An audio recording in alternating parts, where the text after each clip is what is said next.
here to give my opinion and carry in. Oh, it's Chris Avalon Unfiltered, bitch.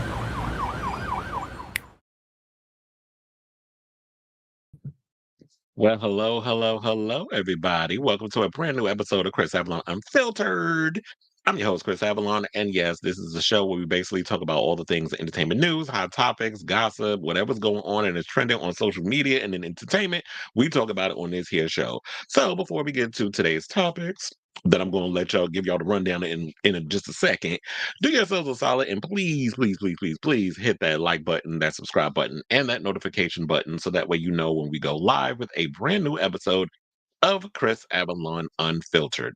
Now, according to, what I got on the docket, child, it's going to be a crazy show. So sit down, relax, get yourself a drink, get yourself something, strap yourselves in because it's going to be a crazy ride that we're about to get into. So last night I watched all four. I don't know how I did it, but I watched all four episodes of Quiet on Set, The Dark Side of Kids TV, and it was a lot, and I got a lot to say. So we're going to break that down. If y'all seen it, you can chime in the comments as well.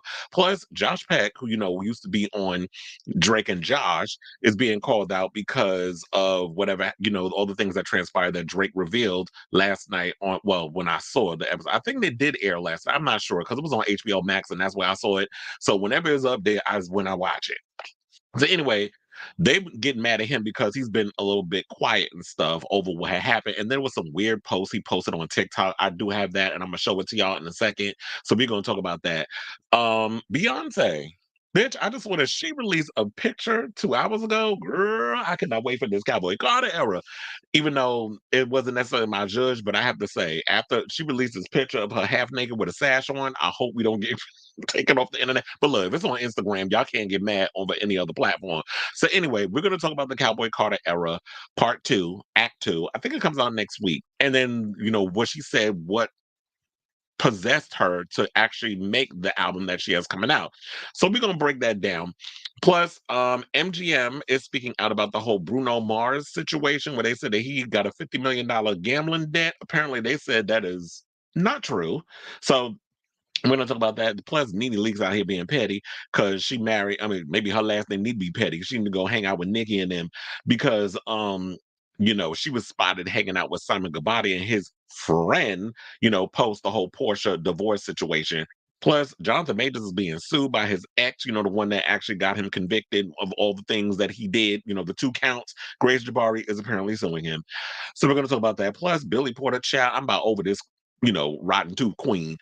Apparently, she's being dragged for not knowing the history of James Baldwin. I found a whole bunch of stuff online regarding this situation. There was an article that he recently did in The Guardian, and I'm going to drag that sissy ass bitch on this post. So sit back and wait for that because I cannot with this fake ass bitch.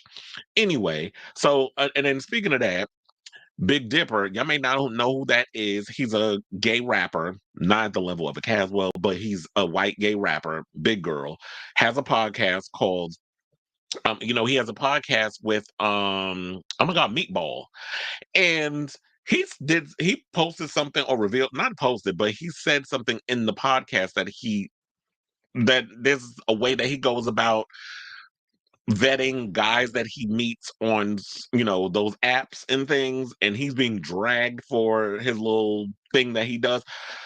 We'll get into that. It was just hard to try to explain it, but I'll break it on down and I'll show y'all the clip. Ben de la Creme was in the episode and everything, so we'll break that down. Plus, Willam is dragging Michelle Visage because she is the new Drag Race Down Under host, and Miss Mamas is not here for it.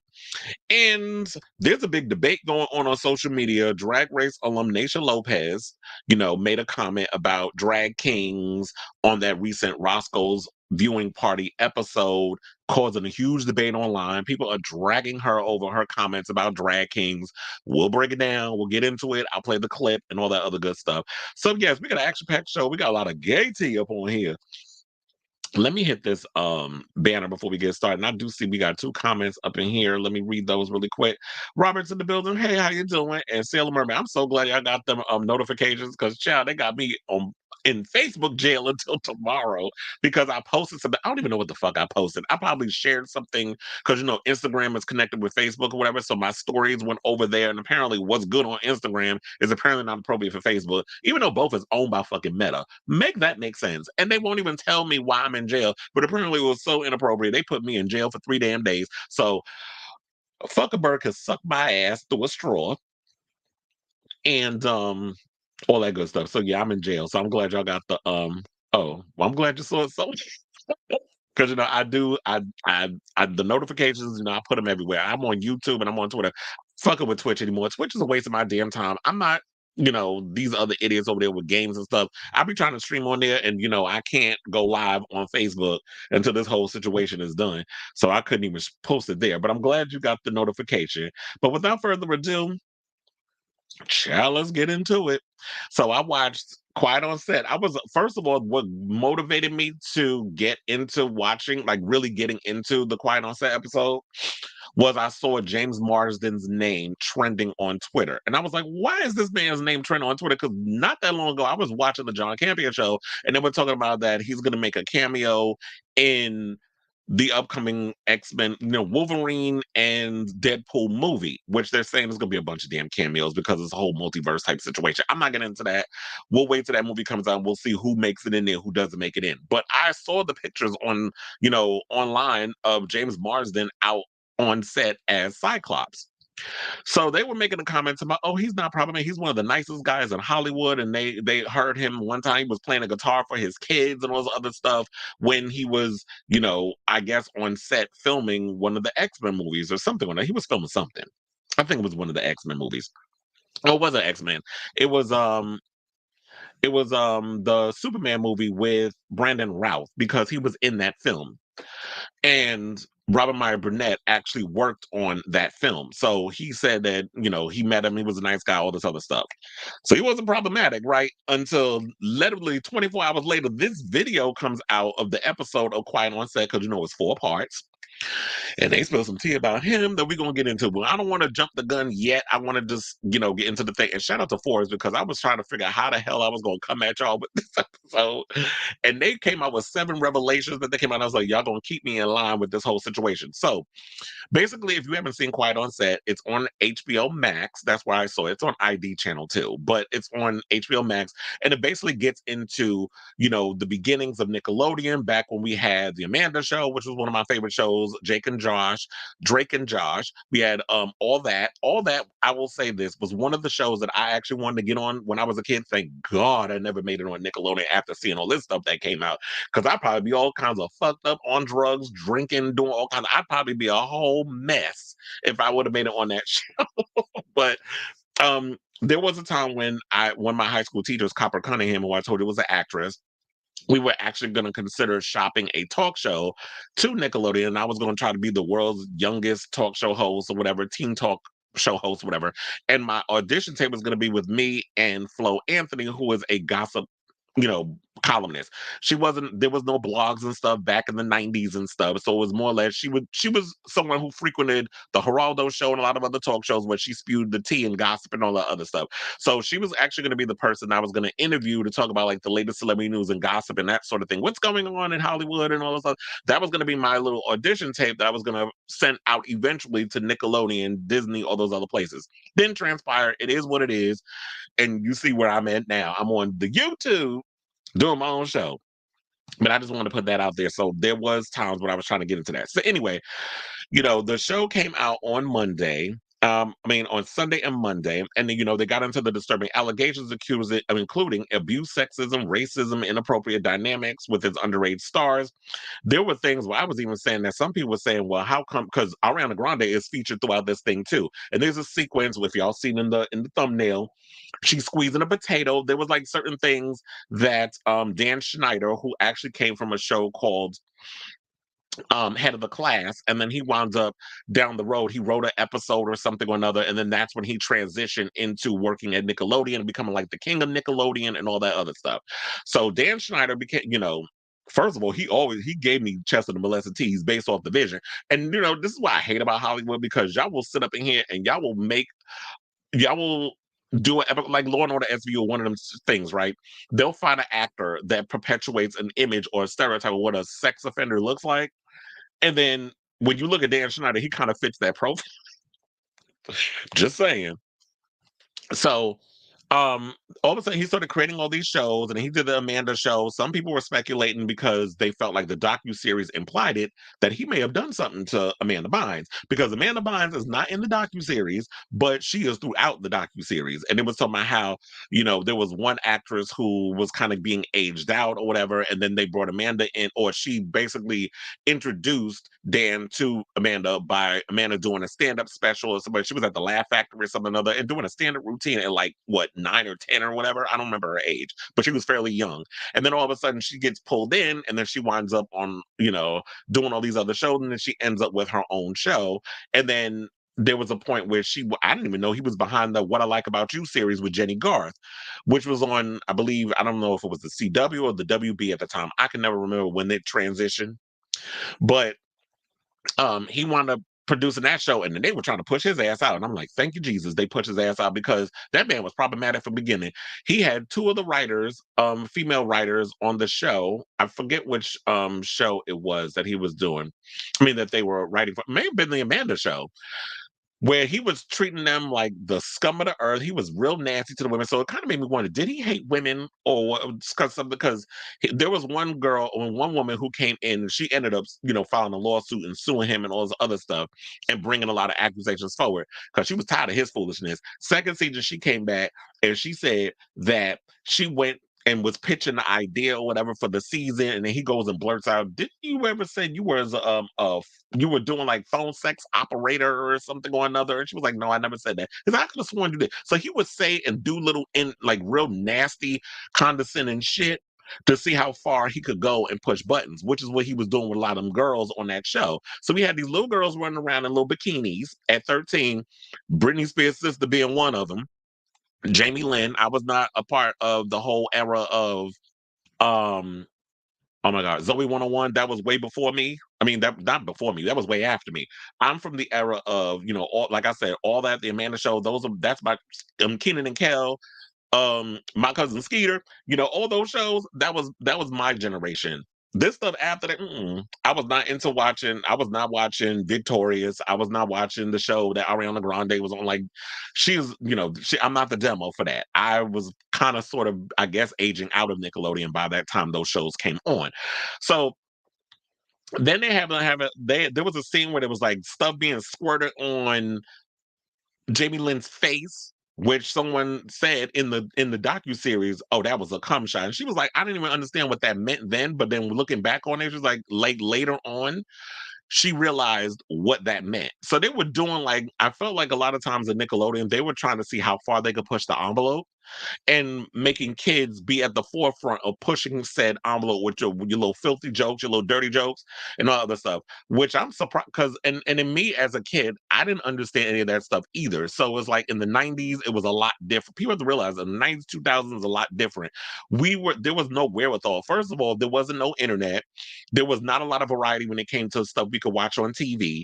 We only had two channels, like especially for kids. It was either Nickelodeon or the Disney Channel. So it was one or the other. And I flip back and forth. I did watch some things on the Disney Channel, like I watched the Mickey Mouse Club and all other stuff because Justin and Brittany and all of them was on that. But for most of the part, I was more of a Nickelodeon kid than a Disney Channel kid. A little edgier. And now I understand why it was a lot edgier, but it was like, you can't blame the kids and stuff. And it was messed up because a lot of the stuff that was on that show, like in a lot of the situations, the uncompromising situations these kids were put in, they said they couldn't speak out. Even the adults said they couldn't speak out because of Dan Schneider and that whole precedent that he set for that whole entire environment. And it's like, if you came out and you were against anything that man put out there, it was a fear of being fired. A lot of times you have a lot of power. It's like, oh, this person, you can run around and say, even if they innocent in anything, oh, this person's problematic, or this person's this person's that, and they'll never get a job in Hollywood. Everybody was always about looking the other way because it's all about the next gig you're going to get. You got bills to pay. So it was insane the way he would treat the women and the girls and stuff on set. Now, child, let's get into this. And I really wish that Amanda Bynes would have spoken out but we see what her mental state is, and they feel like the way that her mental state is may have played into why she is the way she is today. That maybe something happened to her on the Nickelodeon set because she was so close with Dan Schneider that some stuff has happened. Some people was also speculating because we're gonna get into it in a minute with Drake Bell. The person that assaulted Drake Bell was also hanging around on the set of Growing Pains with Leonardo DiCaprio. See, a lot of people didn't know Leonardo DiCaprio. If you maybe I'll explain. He came on towards the end of Growing Pains when that show was kind of like whatever. I hate Kirk Cameron, but back in the day, I used to like him before he became this problematic homophobic asshole.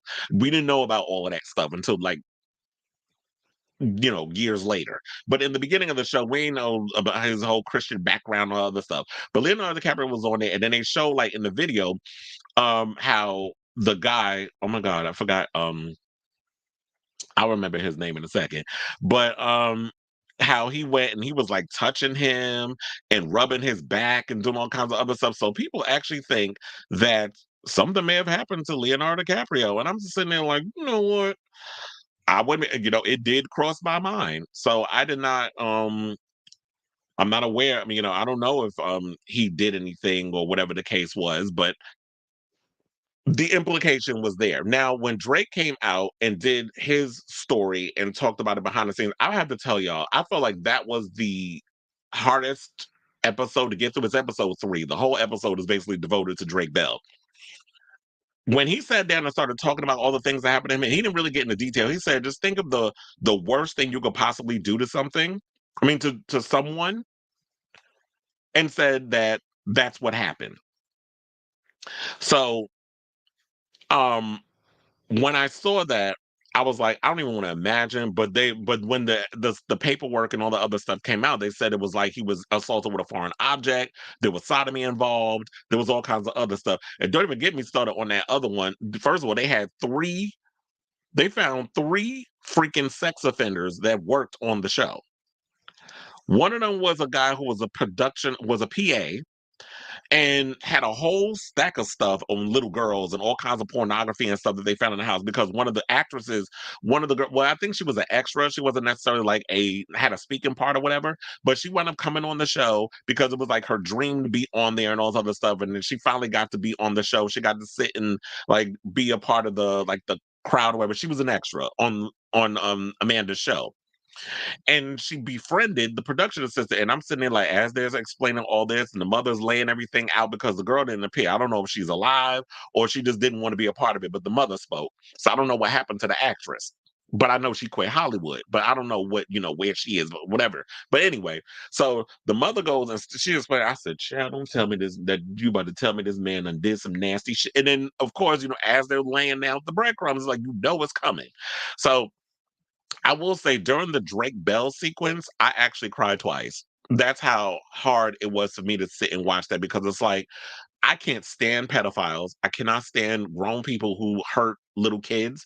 That is like a pet. Like I literally want to commit a crime whenever I hear people, and I know I gotta watch what I say and what's all this stuff. And I'm not going to go there too much. But one of my pet peeves, one of the big things is like adults who maybe that's why I love Law and Order SVU so damn much because it's like I'm always looking for justice for people who harm kids, and I don't like that. And I've always felt like in a lot of those situations, especially when you watch this docu series, the way that these grown people took advantage of these kids. And then I saw at one point, because after the whole thing with Drake, and now I'm gonna get into the thing with Josh in a second, where people was dragging him. I would ask, are people obligated who may or may not have had things happen to them speak out? So one of the things I will say, shout out to, what is it? So I saw like there was an article, okay, with Forbes. They said the directors reached out to hundreds of people for interviews, and then we saw who we saw that made it up in there. The Amanda show spurred a lawsuit over gender discrimination because we talked about the female writers Jenny Kilgan and Christy Stratton, who said they were forced to split a single salary for their work, but then Kilgan revealed that she was forced to watch porn, while Stratton, who was fired after one season, said she was once presented an idea at the writers' table where someone pretended to sodomize her. Kilgan later filed a gender discrimination lawsuit, and that was who I was referring to earlier. That Jenny Kilgan is the one who filed the lawsuit, and then Christy ended up writing a letter stating, like, backing her up and all that other stuff. And then the whole equal pay thing came out. She said that for some reason she had overheard something, so she contacted um her union, which I believe is, well, obviously it's the Writers Guild. And they was like, you're not supposed to be splitting no money with nobody. And then he goes and calls her. If I found out that you did this, and this, then I'm gonna destroy your career, whatever. And then I've heard recently that Dan Schneider did apologize, and he wound up doing an interview, some weird ass interview. And I'm like, why are you out here doing an interview with Tebow from iCarly?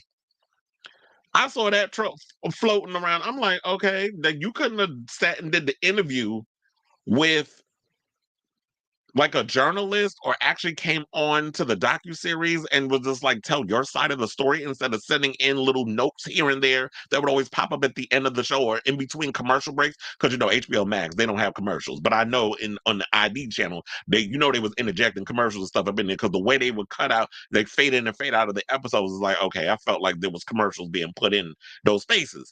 But they would always have little things that would come up about, in the video, that would imply like, oh, he denied this and he would deny that and all that other stuff. And I'm sitting there like, you couldn't have came on and actually defended yourself in that way instead of coming on. And I should also point out that Zoe 101 star Alexa Nicholas called BS on Schneider's public statement. So I want to read what she actually said. She said, in her own video, Nicholas called out Schneider for releasing a public statement instead of making private apologies to the kids who worked on his sets, saying, when someone doesn't personally come to you and apologize, it's not an apology. If you hear about it through other people, it's not really an apology, right? An apology is to the person that you hurt. That's what an apology is for. And you know what's another pet peeve of mine? I hate when people say, oh, if I offended you in any way, I apologize. Bitch, you did offend me. And first of all, you know that you offended me, but don't gaslight me in some way. If I ever said anything, or if I did something to offend you, that's not a fucking apology. Just say, you know what? I shouldn't have said what I said. I apologize. Let's move on. That's like some old double, like, talking out of both sides of your damn mouth. But um they said the actress called for a private apology from Snyder several times. I would appreciate if Dan apologized directly to me. He's a bully, a meanie, and impacted my life, right? Where's the phone call of an apology? How come you can do all of this? How can everyone do all this but not reach out to the person that they hurt? You don't feel anything, Dan, she continued. You're like every freaking privileged white male I've honestly ever met on set. You don't even know what accountability is. You have no idea what it is. You're searching for it, maybe, but you haven't landed on it. That's for sure. That is not the way. I don't want to have to watch this. I would have rather gotten a letter from you, for example, apologizing genuinely and having to witness the whole world watching whatever the hell this is. I don't forgive Dan Schneider, Nicholas said. I'll say I'll never, right? Not saying I'll never, right? But currently, right now, that made me a little more upset just because that wasn't it. That wasn't proper accountability. That was avoiding a lot of the main discussions here that are mentioned in Quiet on Set. That's him playing the sympathy card, centering himself, playing the victim. So yeah, and they said that the video that he did with Tebow from iCarly was like 20 minutes. Child, you can keep that bullshit. But say all this to say, child, when I watched that episode, the episodes, I gagged. Like, and I feel like, some people are saying that they feel like that he's trying to make a comeback by trying to rehabilitate his image and about with the fake apologies and all that stuff. No, just take a little severance pay and go about your way. Like, you are no longer welcome to be around any kids, dealing with kids, producing kids, creating for kids. Like, you don't need to be around nobody. Like, no, you are done in Hollywood, especially in this era of Me Too. And they were saying, like, in the docuseries, that Me Too is what kind of spiraled this whole situation, or, got the ball rolling, and a lot of people really starting to come out and say stuff. So, and then another thing I didn't know about Jeanette McCurdy. Well, I knew about the book because I remember she went on The View and a bunch of other places, but maybe I wasn't listening, because I knew like she was talking about her tumultuous relationship with her mother and stuff, but I wasn't aware of all the crazy details that transpired from, her time in Nickelodeon and stuff. So there was a lot of that. I guess I don't think I have any more else to give to this, but I just have to say overall, oh yeah, I forgot to mention. Because I was like, wait a minute. Now we know the whole thing about what happened with Drake Bell and the sexual assault and how it was happening for so many times. And what really got the whole situation coming out was he was spending time at his girlfriend's house, and his mother and the girlfriend's mother pulled him into a room. I don't know what exactly what was a part of the house. She went and pulled him into the room, closed the door, and she was like, "What's going on?" And he was trying to like cover it all. Oh, nothing's going on. I'm trying to avoid, like, I don't want to go hang out with him. I might have double booked. She was like, "No, what's really going on?" Because you're a sick, like he was like what, 15 or 16 years old. No grown ass man in his 40s is going to be calling your cell phone back to back to back to back to back, plus your girlfriend's house phone back to back. Even after you spoke to him and he hung up, he calling again, like obsessed with this child. He's like, no, there's no way in hell that a grown ass man need to be calling a child that many times. Something's going on. And what I don't get is the mother was so completely oblivious to everything. And shout out to, and this would really hurt me, shout out to Drake Bell's father, because his father sensed the bullshit with that man from the beginning, where he was going around. He said that there was some weird stuff that he was feeling, like a weird vibe or whatever the case was, from Brian Peck, the dialect coach. He was feeling a weird vibe from him, and he was like, something is rubbing me the wrong way. And what was the worst thing, that he brought it to the attention of some people on set, and they were like, "Oh, you're homophobic. You just don't like him because he's gay." And it's like, see, this is the shit that pissed me off. Is like how y'all be trying to use sexuality and all the other stuff to justify weird behavior. It ain't got shit to do with being a faggot. Trust and believe. Because not all of us be out here trying to molest us. Look, I already told y'all. I don't like pedophiles. I don't like sex offenders. I don't like anybody who do harm to children, regardless of gender. And yes, it's mostly heterosexual men that commit these crimes, but there's some gays in the situation that be doing it too. Men, women, gay, straight, whatever. They all be out here doing, not all, but there's some within them demographics that be doing some things. We got to call them out individually. Let's not paint the whole people, a whole generation or a whole demographic with the big brush. So I'm glad that the father had the instinct to do whatever. And then what Brian was doing, messy ass, and this is what a lot of these crazy ass manipulated, pedophiles and or abusers do. They divide and conquer. So he was trying to find a way to get Drake away from his father, because the father was on to his ass. So he goes and plants little seeds about, your father's stealing your money, because as a kid he's not paying attention to how much money's in his account, and you're always going to unfortunately believe the people that work in the industry, because it's like, oh, they know the business, they know what's going on, all this other stuff, instead of trusting your gut. But how would you know how to trust your gut? Because I don't know gut feelings and all this other stuff at 15 or whatever. Not everybody's smart in that way, where they learn to trust their instinct. Or a lot of times people will go against their better judgment. So the minute all these other things came out, and the father wound up getting fired as the manager, and Drake was able, Brian was able to get in the mother's ear, because the mother and the father was fighting and going through their situation, and their relationship was falling apart. Then it's like, oh yeah, now he's spending the night at the house. Now I got him. And got him, he did. And he said that he felt numb, he couldn't move and all this other stuff. And they also did gloss over, they brought it up, but I felt like they glossed over it, the accusations with Drake Bell, which was he was kind of caught up out there with an underage girl. And not excusing the behavior, but it kind of makes me think hurt people hurt people. And I'm not excusing the behavior. Like I said, you already know what I said in regards to that. Abuse and all the other mess.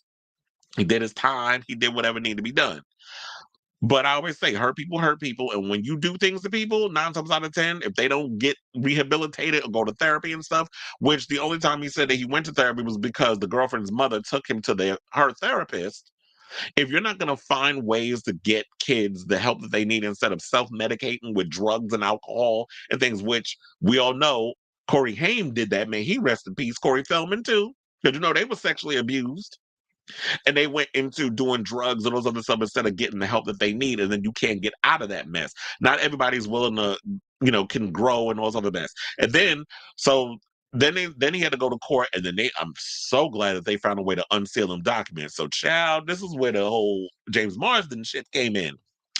So Mr. Cyclops, the X-Men movies, signed a petition or a letter saying that Brian was innocent in the whole situation. Oh, I can imagine he did some of it. I'm paraphrasing, but y'all know he was one of the people that signed it. Also, like we mentioned in the previous episode of 3, two of the cast members of Boy Meets World, Will Friedle, I call him Friedle. They said Friedel, but I was like Will Friedle and Ryder Strong, which now makes sense, and I totally agree and believe Drake when he said, "Oh, they must have heard about that this was coming out, so they decided, oh, let's get ahead of it."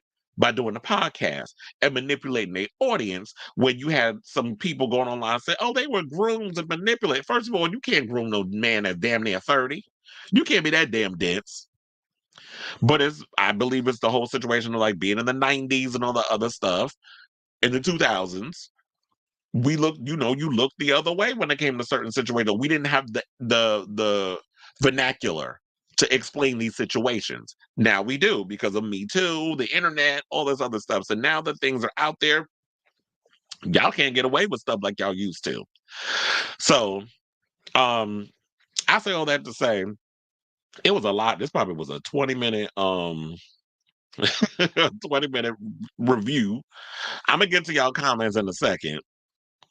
And I'm gonna move on to the Josh Peck situation, but I'm gonna get to these comments before I get to that. But anyway, I say all this to say, if y'all have not seen this series, definitely check it out. It was eye opening. I didn't really know a lot of stuff. Like some people say, "Oh, I knew about it." Like I didn't because I wasn't really paying attention to a lot of the stuff that was going on like that. There was so many other things that's going on, but once this docuseries came out, it opened up my eyes to a lot of the crazy stuff that was going on in regards to this. And if you have a chance, definitely check it out. And they wasn't lying when they said, you know what, if you watch this documentary, it's gonna ruin your childhood or just ruin what you thought of Nickelodeon.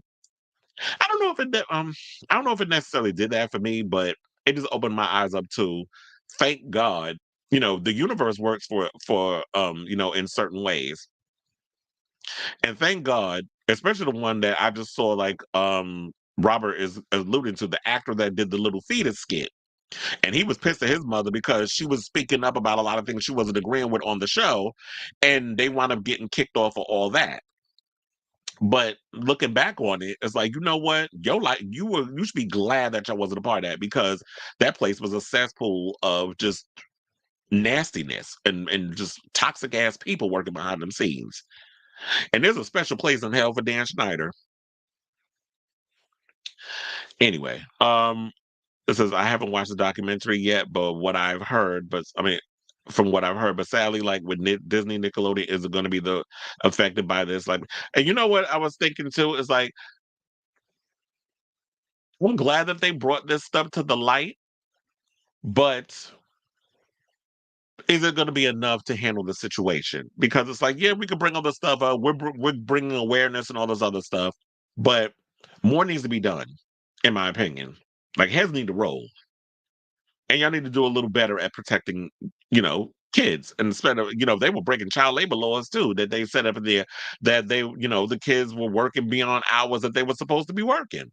That little fetus skit on all that, and that on air dare version of Fear Fact, that was crazy. About the little fetus skit, and then there was a lot of racial undertones and stuff to a lot of the skits. That like they had the black kid dressed in a Girl Scouts outfit trying to sell candy, but it was like subliminal for drug dealer. I didn't pick up on a lot of that stuff growing up. And it's funny, like when you look back at it now, it's like, damn, this shit is problematic.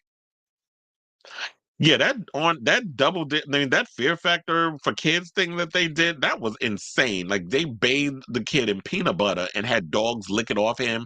Then there's one sequence where I didn't realize they had Ariana Grande sucking her own damn toes, sticking her foot in her mouth, and all like they was calling him the Tarantino of Nickelodeon, because Quentin Tarantino got a foot fetish. So you had Dan Schneider always doing feet stuff on there. I'm like, ew, you nasty. It's sad how these shows we grew up with who brought so much joy and prosperity were mainly done through sick twit. Yeah, Robert said, I think he did stuff to both Amanda Bynes and Jeanette McCready. Brian Peck is in Return of the Living Dead.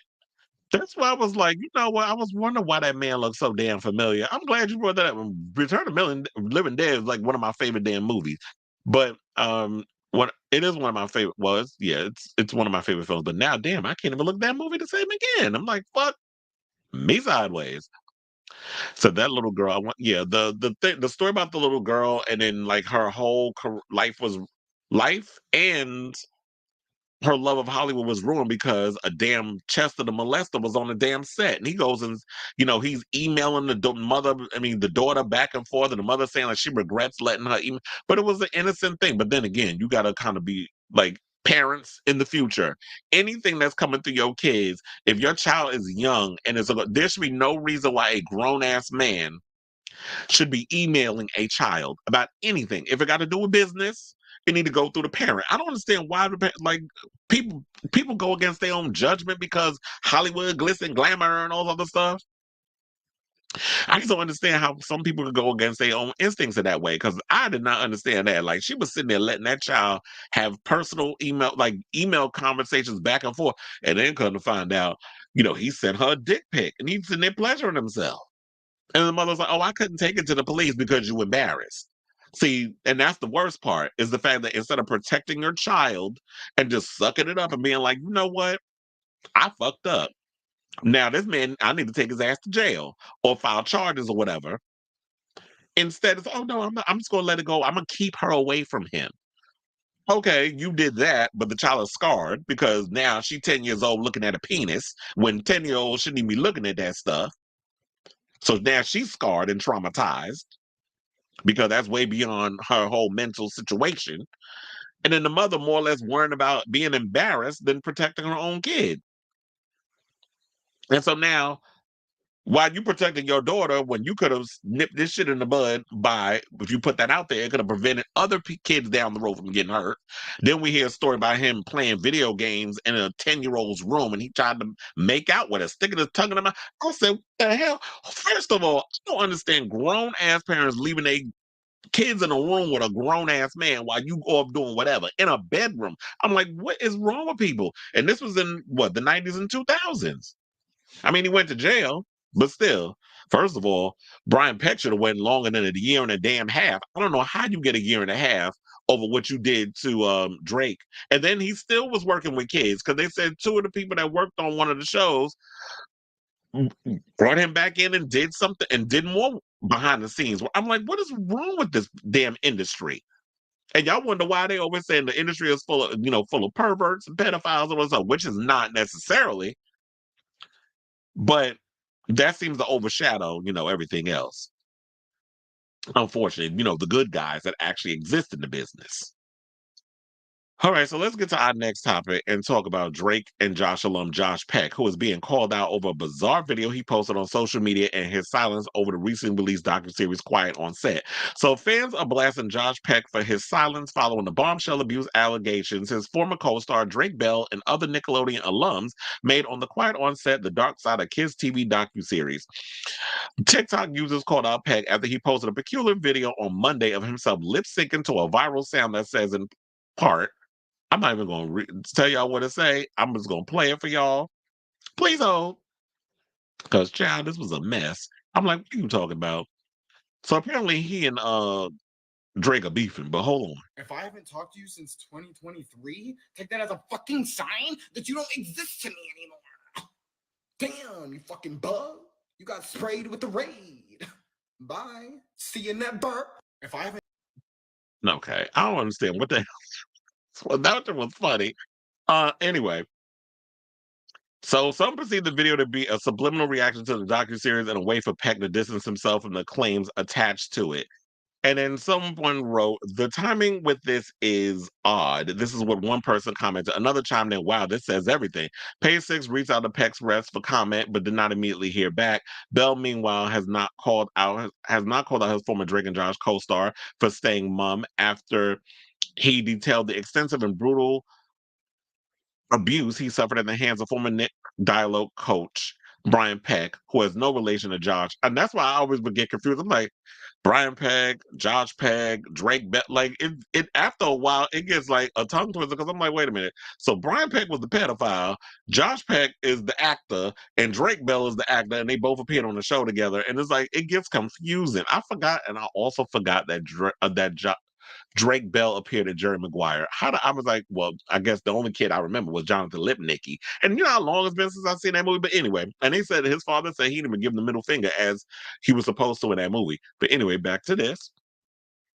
The former child star, who had never identified himself as the victim in Brian's criminal child abuse case, spoke for the first time in the series about what took place when he was 15 years old, saying, "I was sleeping on the couch where I would usually sleep. I woke up to him. I opened my eyes. I woke up and he was SAing me. I froze and I was in complete shock. I had no idea what to do or how to act, and I have no idea how to get out of this situation." Now, several Nickelodeon alums have spoken up in support of Bell since his revelations, and others, like the cast of Ned's Declassified, have been slammed for making light of the allegations. However, it may not come as a total surprise to fans that Josh, who's 37, hasn't issued a statement because he and Bell, also 37, have been estranged for many years. In 2022, Josh shared on his BFF podcast that he and his former co-star have not stayed in touch for 10 plus years since they made the hit show, but he had no intention of letting the public know that. However, when Josh tied the knot to his wife Paige O'Brien in 2017, he said that Bell went on a media rant about how he felt snubbed by his former co-star for not getting an invitation to the nuptials. Josh claimed on BFFs that Bell even sent him a series of harsh messages on his wedding night.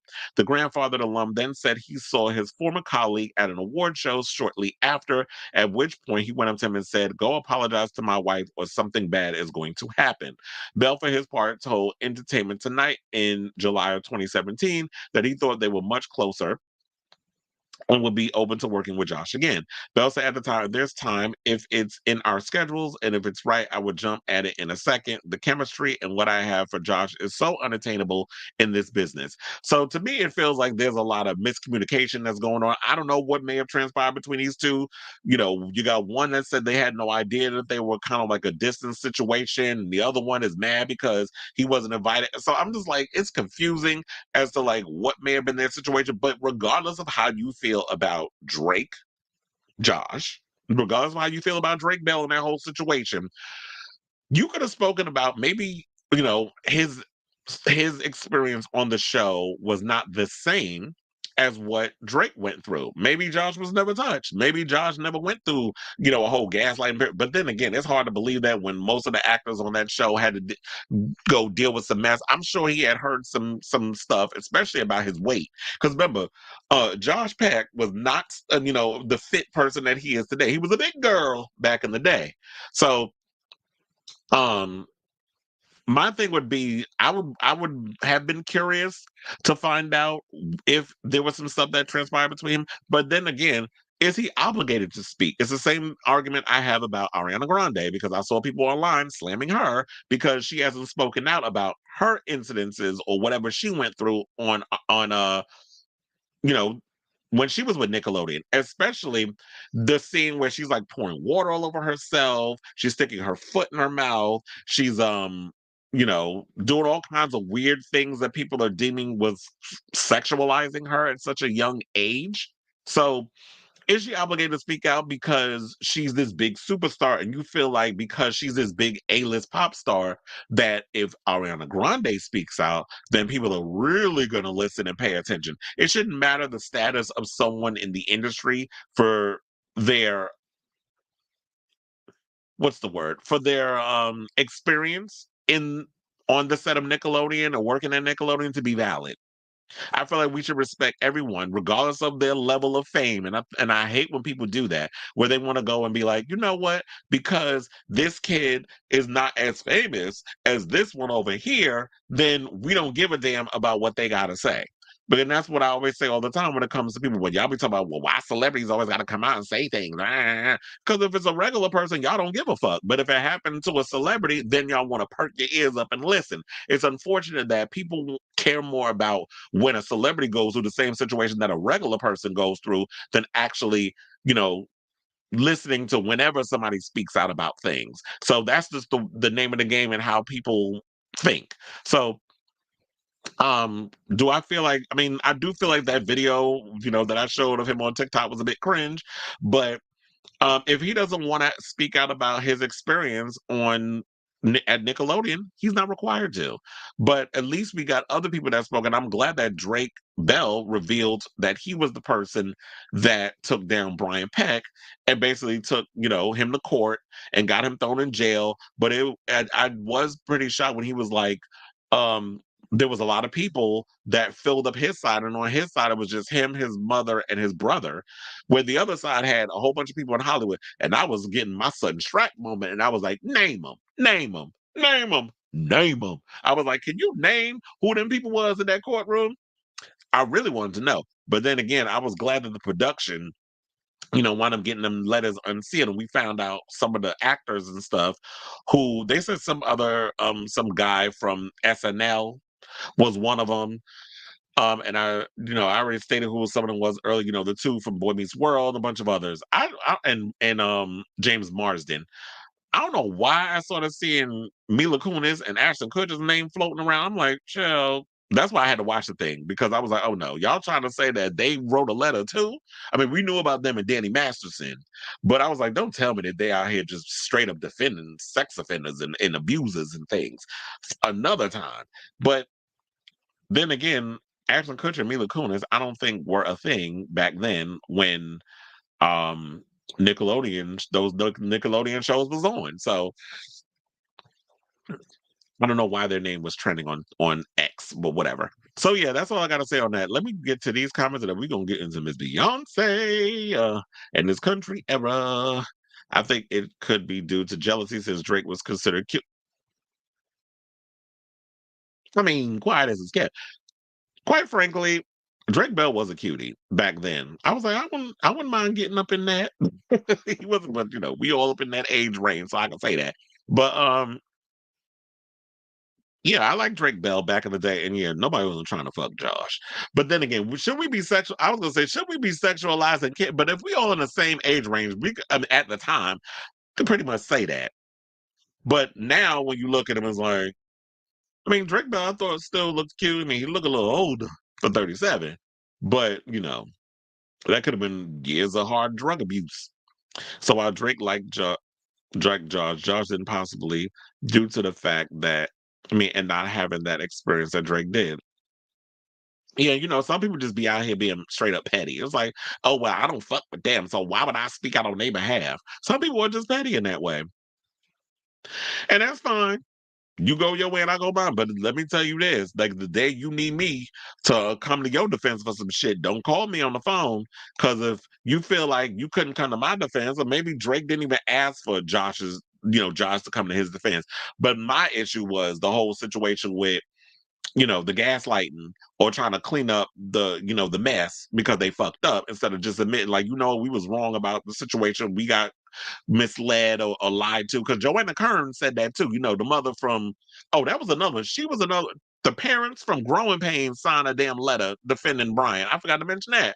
Robin Thicke father, Alan, and Joanna Kearns. They played the parents on Growing Pains, and they said that. And Joanna Kearns did post a thing. It was like she had been misled. If she had known, all the other stuff behind the scenes or what was really going on, she wouldn't have wrote that letter. But my thing is, if you being accused, and that was the worst part too, but that they made it seem like, there was some people that wrote, well, he wouldn't have acted if he wasn't enticed, making basically victim blaming, saying that Drake was out here enticing this man to sexually assault him. No, you have a fucking problem. You shouldn't be out here putting your hands on no little kids. You don't get enticed. Oh, I just walk into a room and just me being a regular kid got your dick hard. Like, are you kidding me? And then grown ass people sit up here and say that. So it gotta kind of make me worry about you and you being around kids, if that's your kind of attitude and writing that in a letter. So anyway, let's move on to our next story, and let's talk about Miss Beyonce, who finally revealed the cover art for her new album, Cowboy Carter. Renaissance Part 2. So you know what? Let me pull up this picture, because bitch, I was living for this. Oh, not that one. We'll pull up this one. So yes, I'm living for this cover art. I was like, she is giving superhero tease with this picture on the horse. At first, she had me worried because I thought the picture with her with the sash and the saddle. I was like, I know you're not gonna give us that. You better give us fashion. So she's giving us black rodeo tees in this look, and I'm here for it. So yesterday, Beyonce took to Instagram to kick off her, cowboy era, and insisted to her fans what we're about to experience in the next Renaissance era isn't a country album, it's a Beyonce album. So in her full statement, she said, "Today marks a 10-day countdown. Well, 9 since it was posted yesterday, until the release of Act 2. Thank you from the bottom of my heart to all the supporters of Texas Hold'em and 16 Carriages. I feel honored to be the first Black woman with the #1 single on the Hot Country Songs chart. That would not have happened without the outpouring of support from each and every one of you. My hope is that years from now, the mention of an artist's race as it relates to releasing genres of music will be irrelevant." Well, here, sister. From your mouth to God's ears. This album has been over 5 years in the making. It was born out of an experience that I had years ago when I did not feel welcome. And it was very clear that I wasn't. But because of that experience, I did a deeper dive into the history of country music and studied our rich musical archive. It feels good to see how music can unite so many people around the world while also amplifying the voices of some of the people who have dedicated so much of their lives educating on our musical history. The criticisms I faced when I first entered the genre forced me to propel past the limitations that were put on me. Act 2 was a result of challenging myself and taking my time to bend and blend genres together to create this body of work. I have a few surprises on the album and have collaborated with some brilliant artists who I deeply respect. I hope that you can hear my heart and soul and all the love and compassion and passion that I poured into every detail and every sound. I focus on this album as a continuation of Renaissance. I hope this music is an experience, creating another journey where you can close your eyes, start from the beginning, and never stop. This ain't a country album. This is a Beyonce album. This is Act 2, Cowboy Carter, and I am proud to share with you all. And I have to say, I am here for every bit of it. Because I'm gonna be honest, I was not here for the cowboy, this whole country bumpkin era. I really wasn't. And I see they be out here trying to name that horse. What should we call her? Cornisha? Aquanetta? We gotta come up with a name for the Beyonce horse. Oh, shout out to my friend Daniel Nardicio, who I'm gonna bring up again in another story that about the whole Big Dipper thing. He actually has Beyonce's, the Beyonce horse that was at the Sherry Shepherd show. He wound up taking the horse, and they showed the video and everything of bringing it like down the street in Manhattan or whatever, because she's over on 26th Street. His thing is over on 40, like in the 40, like Times Square, that whole area. He has the horse. I think they shipped it out to Fire Island because the pavilion, all this stuff. They're about to open that up soon. That time is coming where the Fire Island parties, and he does that there, and he has Red Eye out in New York. So just shout out to him and the Beyonce horse. But anyway, so with this, um, I just want to say I am here for this era. I am loving the fashions. I am loving, all the things that she has coming out. And I have to say, a little backstory. So when she said that she felt that she wasn't welcome, that was a dig at the Country Music Awards. Because remember when she performed Daddy Lessons with the Dixie Chicks? And Natalie Maines shortly after went on social media and she was like, "I will never grace, the Country Music Awards ever again because of the energy and overall mistreatment that Beyonce received when she was there." So shout out to the Dixie Chicks. They've always spoken out against what's right because they got blackballed at one point. And I think they might still be kind of blackballed, but I don't think they care. They still tour, they still make their money, they're good. Because they went against George W. Bush. Madonna suffered a lot because she went against George W. Bush too, but she's finally rebounded, and the Dixie Chicks are all doing their own thing. So there's been many others, people who had the balls to speak out against George W. Bush and how he damn near fucked up this country. Not as bad as the orange fucker, but he came close. Anyway, so I remember that time. This is about 6 years ago. Beyonce performed at the Country Music Awards. People were mad that she was there, all this other stuff. Here go the colonizers. And I'm going to say that. The colonizers was mad because they had a black girl up there singing country music. But of course, now we have to come in and remind you bitches that country music was created like rock and roll like house music, like every other genre, y'all try to take and water down and throw a little too much mayonnaise on the shit and take all the seasoning out. And she's reclaiming country music. But what I'm glad that she reiterated was that this ain't a country album. This is a Beyonce album, and she's blending genres, which is what I was hoping she was going to do because Madonna did the same thing with music. There was folk, there was country, there was all these different elements, but she incorporated electronic music and all these other different sounds. And that's what I want. I don't want a full-fledged country album for Beyonce. I would be side-eyeing her if she did that. And she knows she cannot give a full-on country album because you got to be able to keep the beehive, excited, and you got to get that good money. So, she gonna be doing these stadiums again. So Beyonce can't be out here just being like, oh, I'm gonna just give y'all full on, Jolene, though, from beginning to end. And so after she explained all this and put up the visuals, the pictures and stuff, I hope we get visuals, sidebar. I'm excited to hear this album. And like I said, from when I told y'all before, I said I'm really looking, even though country is not my top sound genre of music to listen to, if anybody comes in and kind of tries something new and does something different, I'm gonna give it a chance. I'm gonna listen to it and I'm gonna give my opinion on it. And so I'm excited to hear this album. I want to definitely see what Beyonce's take will be on country music and other different blends of sounds and stuff she's going to incorporate in this record. This is what I've been asking for some of these other mainstream artists. Why Beyonce always got to be the president? To shift the needle or the room, shake the room, so some of you basic mainstream bitches can wake the fuck up. We got a boring album from Justin Timberlake, a boring album from Usher, a boring album from Ariana Grande, but here come Beyonce about to shake the room again and have you bitches shook and give us what needs to be given in regards to the music. So shout out to her. Even if she don't, if people particularly are like, you know what, this wasn't my cup of tea, or whatever, or the album doesn't kind of, I guess, make as big of an impact because the hype around it and all the other stuff that's coming out, especially when let's stick it to the racists, let's stick it to the colonizers. That's what I'm more or less going for. Just to stick it to their asses because they mad. Over what? Over a genre y'all stole and colonized in the beginning? So y'all mad about that? So that's what I'm really looking forward to. Is like I just want to hear the record, see what she's gonna be given, and I'm here for it. Now, speaking of Beyonce, I did see this article on Out because they were talking about genres and stuff. They were talking about different music, like after this whole Renaissance era, like because with the third act, it's supposed to be rock music. That is the rumor. Our magazine did an interesting article where they said the other genres they would want to see Beyonce take on. So let me know what y'all think about this. You can chime in the comments. So number one, the genre that they said was hyperpop, which is a sound that you hear from people like Arca, Charlie XCX, the late Sophie. There's Slater. A lot of those that's the type of genre of music that I like. Like I love this whole hyperpop sound, and it has evolved since its inception. I could actually hear Beyonce doing a little hyperpop.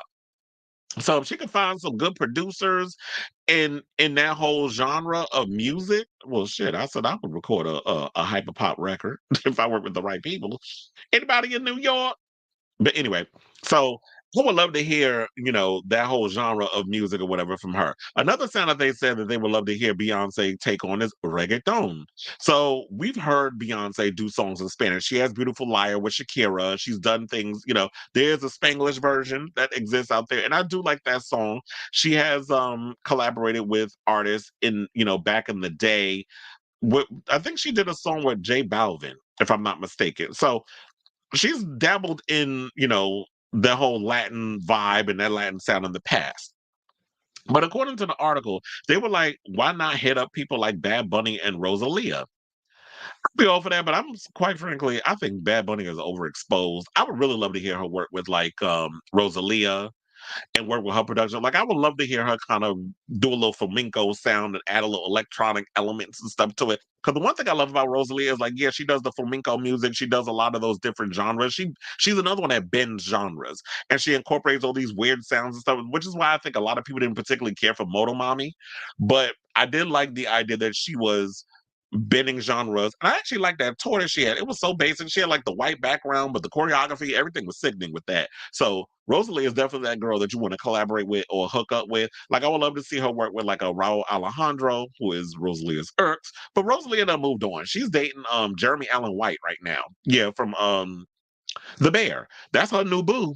So and I don't know who Raul Alejandro's hunching, but I do know that Rosalie has moved on. She's doing other things. I did see that she posted something on social media the other day. I think it was like maybe a day or two ago. So I would love to see her. Like, I hope she's working on some new music or whatever. So I would love to see her work with, people like Rosalia. I would like to also, Arca is a Spanish artist. I would like to see her work with them as well, or her, since they are trans.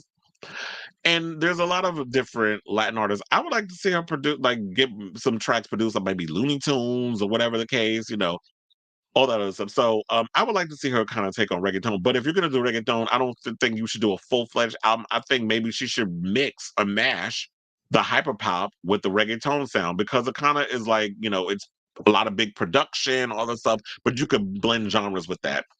They also said classic rock in the vein of like Stevie Nicks, Aerosmith, Kate Bush, Pat Benatar. You could definitely see her taking more of like an 80s Pat Benatar vibe in regards to the rock music. A little Tina Turner, a little Pat Benatar, that would be perfect. Maybe throw a little Cyndi Lauper in there. Even though technically Cyndi Lauper is not a rock star, but she has that attitude. And I would like to kind of see her take on that whole set. And then Kate Bush. So I would like to see her kind of go like if she's gonna go and do like that whole vibe, it's sort of like go 80s, but bring it into now and what the genre would sound like if you kind of took like that whole 80s rock, hair rock vibe or power rock and all that other stuff. Because Beyonce got the vocals for that. Like she could really hit them notes. And she always be screaming and stuff anyway when back in the day when she used to say. So she could bring the whole rock element and I would be here for it. Now, a genre they said that I don't necessarily agree with, they said K-pop. No, no. First of all, isn't K-pop a derivative of hip hop? Where you just got Koreans basically doing like R&B, pop, hip hop, that whole genre. So you're basically taking something that Koreans are basically taking an urban music sounding element and made it their own. Why would Beyonce want to do that? Like to me, it's almost the same thing. So they were thinking like maybe New Jeans, Blackpink, or Twice. I don't know. K-pop, no, I'm not necessarily feeling that genre. And they also said punk. So I'm thinking punk would be the interesting genre that you could mix with the classic rock. You could mix both genres together. But I do kind of like the new punk era because we have I don't particularly care for or listen to Lil Uzi Vert, XXX Tentacion. He ain't alive no more, so I don't get that. But Ash Nico, I definitely love what Ash Nico's doing. I love Ash Nico's whole aesthetic. I love the look. I love the blue hair that she's been having. A lot of those videos that she was doing, especially that song for Sick, bitch. That video was everything. But I am a fan of Ash Nico. A lot of people don't really talk about her, or maybe don't even know a lot about her, but I definitely love her music. I love that album that she released last year. I think I forgot to even add it. That's how much it's weird because when I was putting my list of best albums together, I forgot to add it along with Alison Goldfrapp's album, The Love Invention, to that list. Even though Alison did announce yesterday that she is working on new music, so I'm excited for that. And she was in Richard X's studio, who I've always said him and Kylie need to get back, and do some things again. So I'm excited for that. And last but certainly not least, they said alt R&B. First of all, I'm not really liking a lot of this alternative R&B, especially like from people like SZA, Willow, and all this stuff. No, let them girls have it. Let the Pink Panthers have it, and let SZA and Willow and FKA Twigs let them do their own thing. I feel like in so many ways, didn't Beyonce kind of do alt R&B? Like when we listened to, damn, what was the record? Was it Lemonade? The Beyonce album, I feel like she's dabbled in that genre of music. So those are their picks. Let me know what y'all think down below. What genre y'all think after the whole Renaissance, three-part act situation is done? What type of genres y'all think Miss Mamas need to kind of take on next? Because she can keep going. There's always, music is always evolving and stuff. So as long as you got something interesting to say, I say keep making it. Um, let me see what the comments. Said, damn, I wish instead of the American flag, she used the African American flag. You know what? Maybe her team just didn't think to do that, but that would have been cool to see her do that. Not many know we have. Yeah, well, I was gonna say, I'm glad you pointed out because I'm like, wait a minute, we got a flag? Or maybe I forgot. So yeah, a lot of if you're taking back different cultures and stuff, it would have been cool if maybe she would have brought in the American, the black American flag. Just like, when we have the Pledge of Allegiance, the regular one that everybody says, I pledge allegiance to the flag, United States of America, blah blah blah blah blah. We have lift every voice and sing. So that would have been cool to see that flag. She said she's taking back and taking over these genres for the culture. I bet part three is going to be rock and roll. That's what I was saying also, and that's what another people thing need to realize because some people was like, oh, after they treated her the way they treated her at the CMAs, she should have popped off. She should have. First of all, Virgos, we don't work that way. That's not how we work. We don't just go and cuss your ass out because we know our limitation. The minute, and our scale is from 1 to 10, right? A lot of times we'll give you a 5, maybe a 7. We'll push it up to a 7, and that's like our limit.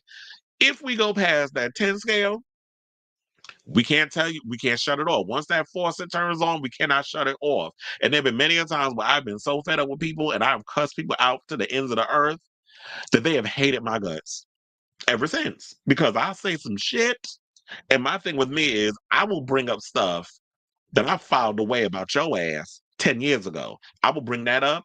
That's part of the list. I keep notes, and that's what Virgos do. We petty in that way. When we need a receipt and we need to pull that shit out for a rainy day, we will drag y'all to the ends of the earth, which is why we say don't fuck with us. So the one thing I love about Beyonce is the fact that, what, I'm gonna show these motherfucking crackers. That's the way she came. That's what I'm thinking in her head. She said, because she ain't gonna say it out loud. She got to perpetuate a certain image about herself. So she like, I'm gonna show these motherfuckers. Oh, y'all trying to play on my face? You don't want me in these spaces that Quiet as It's Kept is a genre that Black people created, which is like rock and country as derivative of blues and all these other genres of sounds. Then I'm gonna show you bitches, and I'm gonna work on this album for 5 years and really infiltrate the space. And then y'all gonna have to, and I'm gonna show up at the Country Music Awards, and you gonna have to give me y'all awards. And I'm gonna get Album of the Year at the Grammys. Sailor said, exactly. If you're going to seek revenge, plan accordingly and make sure you monitor. Absolutely. And success is always the best revenge, is what I've always learned. I was like, what? My energy is precious. I don't have time to sit up out here cussing everybody to the ends of it, because what's that going to do? That's going to have us going back and forth. I done burned my battery out, and now I'm sitting here still steaming mad, wanting to punch me in your damn throat. So instead of me doing that, I'm going to put it into the things that I'm good at. And, Virgos were good at working and making sure that things get done the way they get done. And I'm going to put it into my art. I'm going to put it into my music, and I'm going to show you bitches. So you want to play in my face because I did that little daddy lesson song at the Country Music Awards? Oh, I'm going to show your ass. And that's what I'm going to do. Point blank, end the period.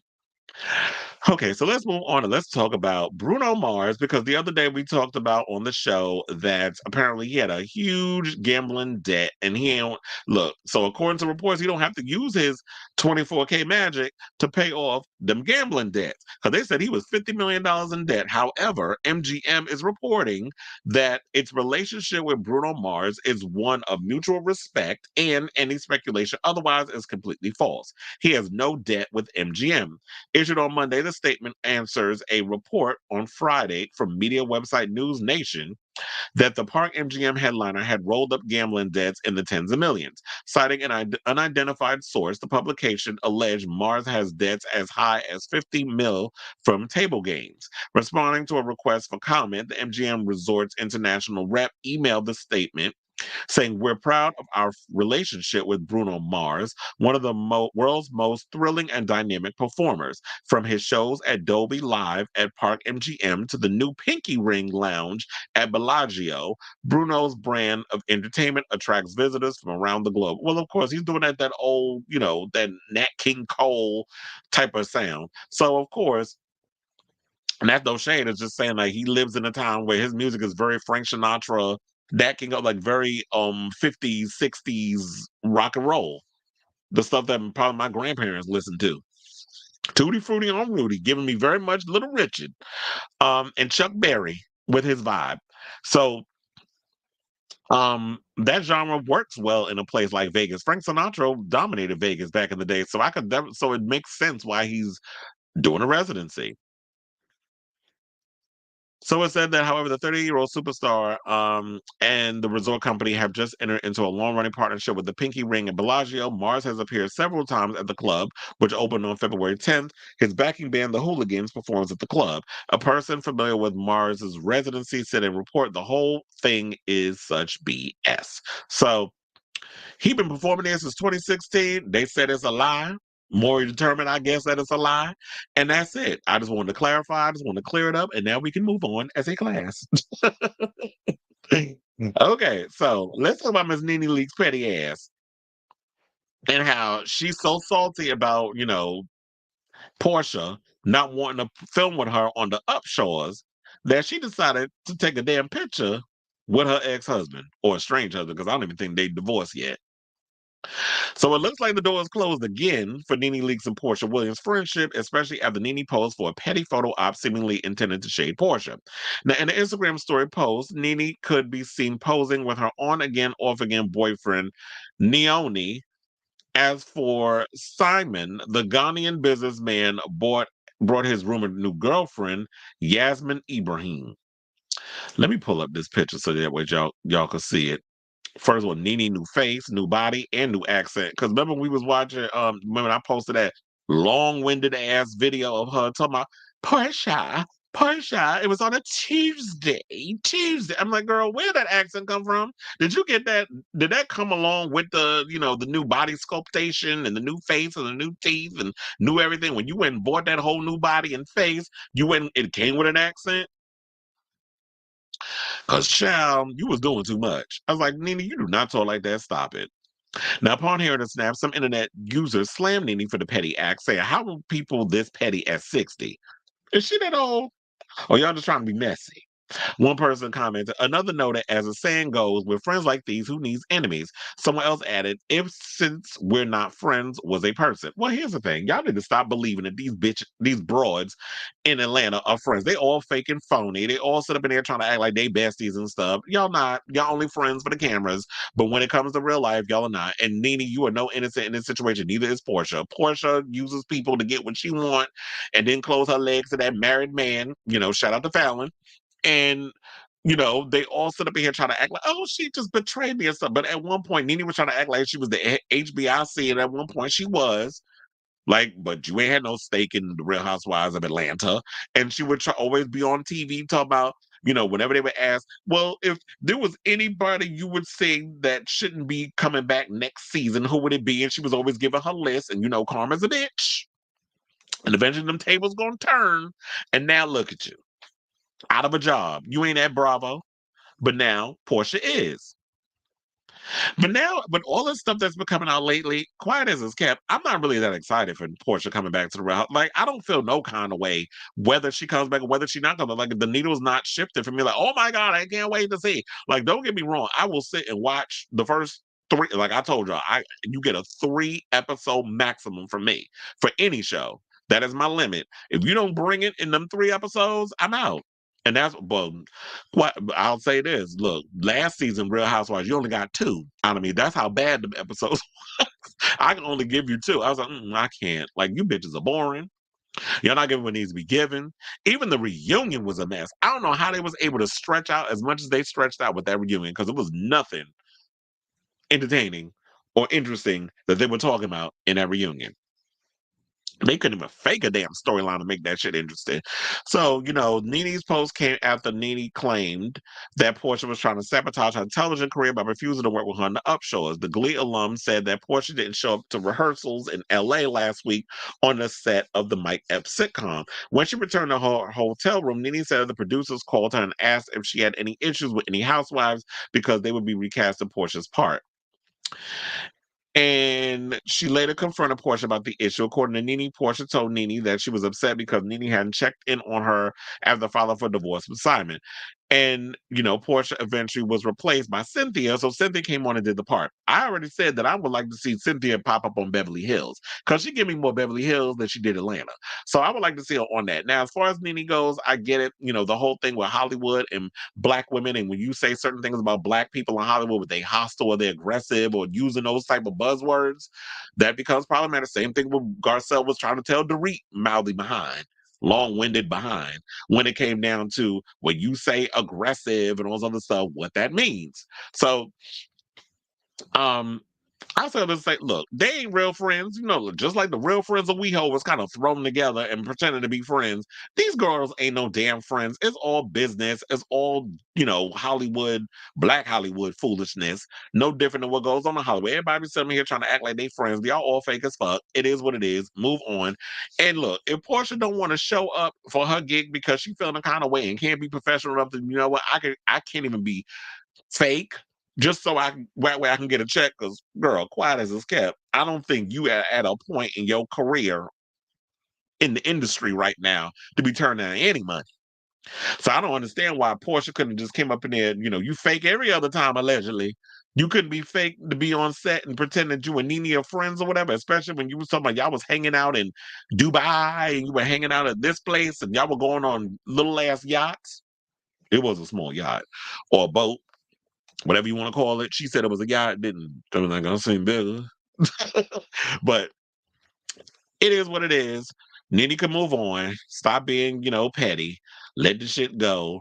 And one of the things I found out that is like real messy is the fact that Simon want to be a housewife so damn bad. He give me like he want to hold a peach. Y'all need to get him a peach. Cause he be acting more like a housewife.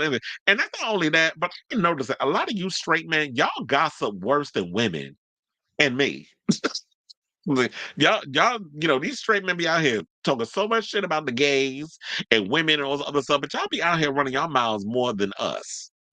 That says a lot about y'all. At least I stand on what the fuck I say and what the fuck I do. But a lot of you straight men out here, yeah, y'all be running around just a mess. Running your mouths like a bunch of damn stool pigeons. Okay, so hold on. How many more topics? We got like 5 more topics. So we halfway through the show.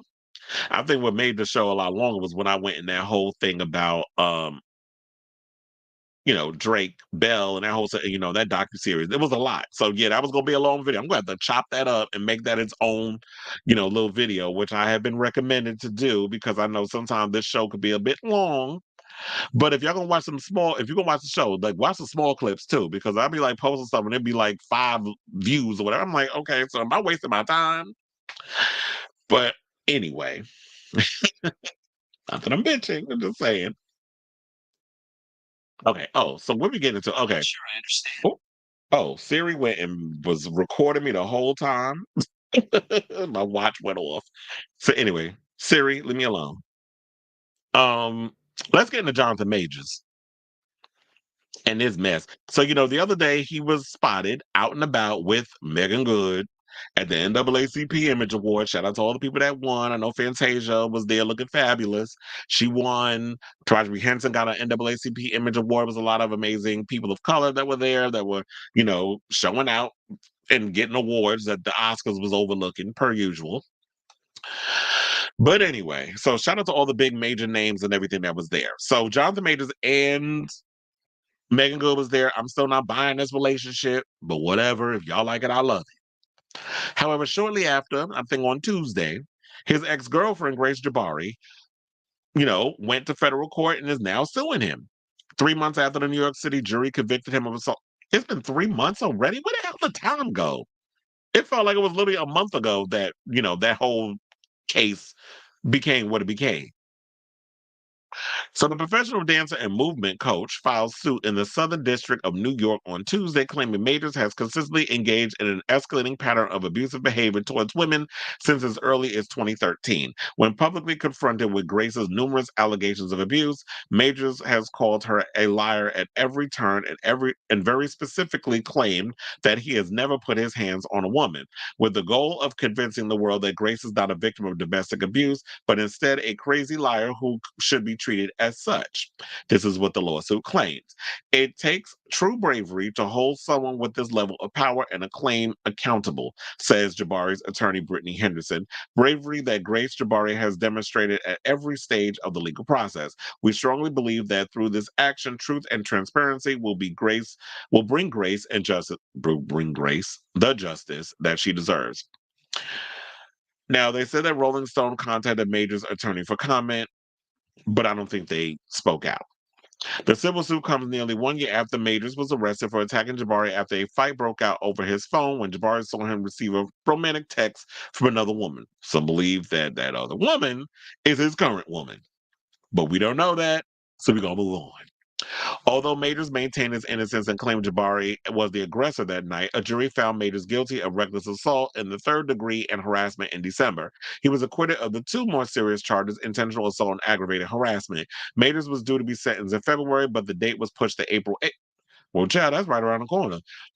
After his legal team filed a last-minute motion for the judge to overturn the verdict. The civil suit claims that Majors was physically violent with Jabari at multiple points during their relationship after meeting on the set of Ant-Man and the Wasp: Quantumania, a horrible-ass movie, by the way, in August 2021, including a September 2022 incident in London. Majors is accused of throwing Jabari onto the hood of a car, covering her mouth as she shouted for help. After bringing her back inside the house, she allegedly banged her head against the marble floor while strangling her until she felt she could no longer breathe. According to the court documents, Majors allegedly threatened to unalive Jabari, who sustained a head injury that could barely move without pain and have a constant ringing headache.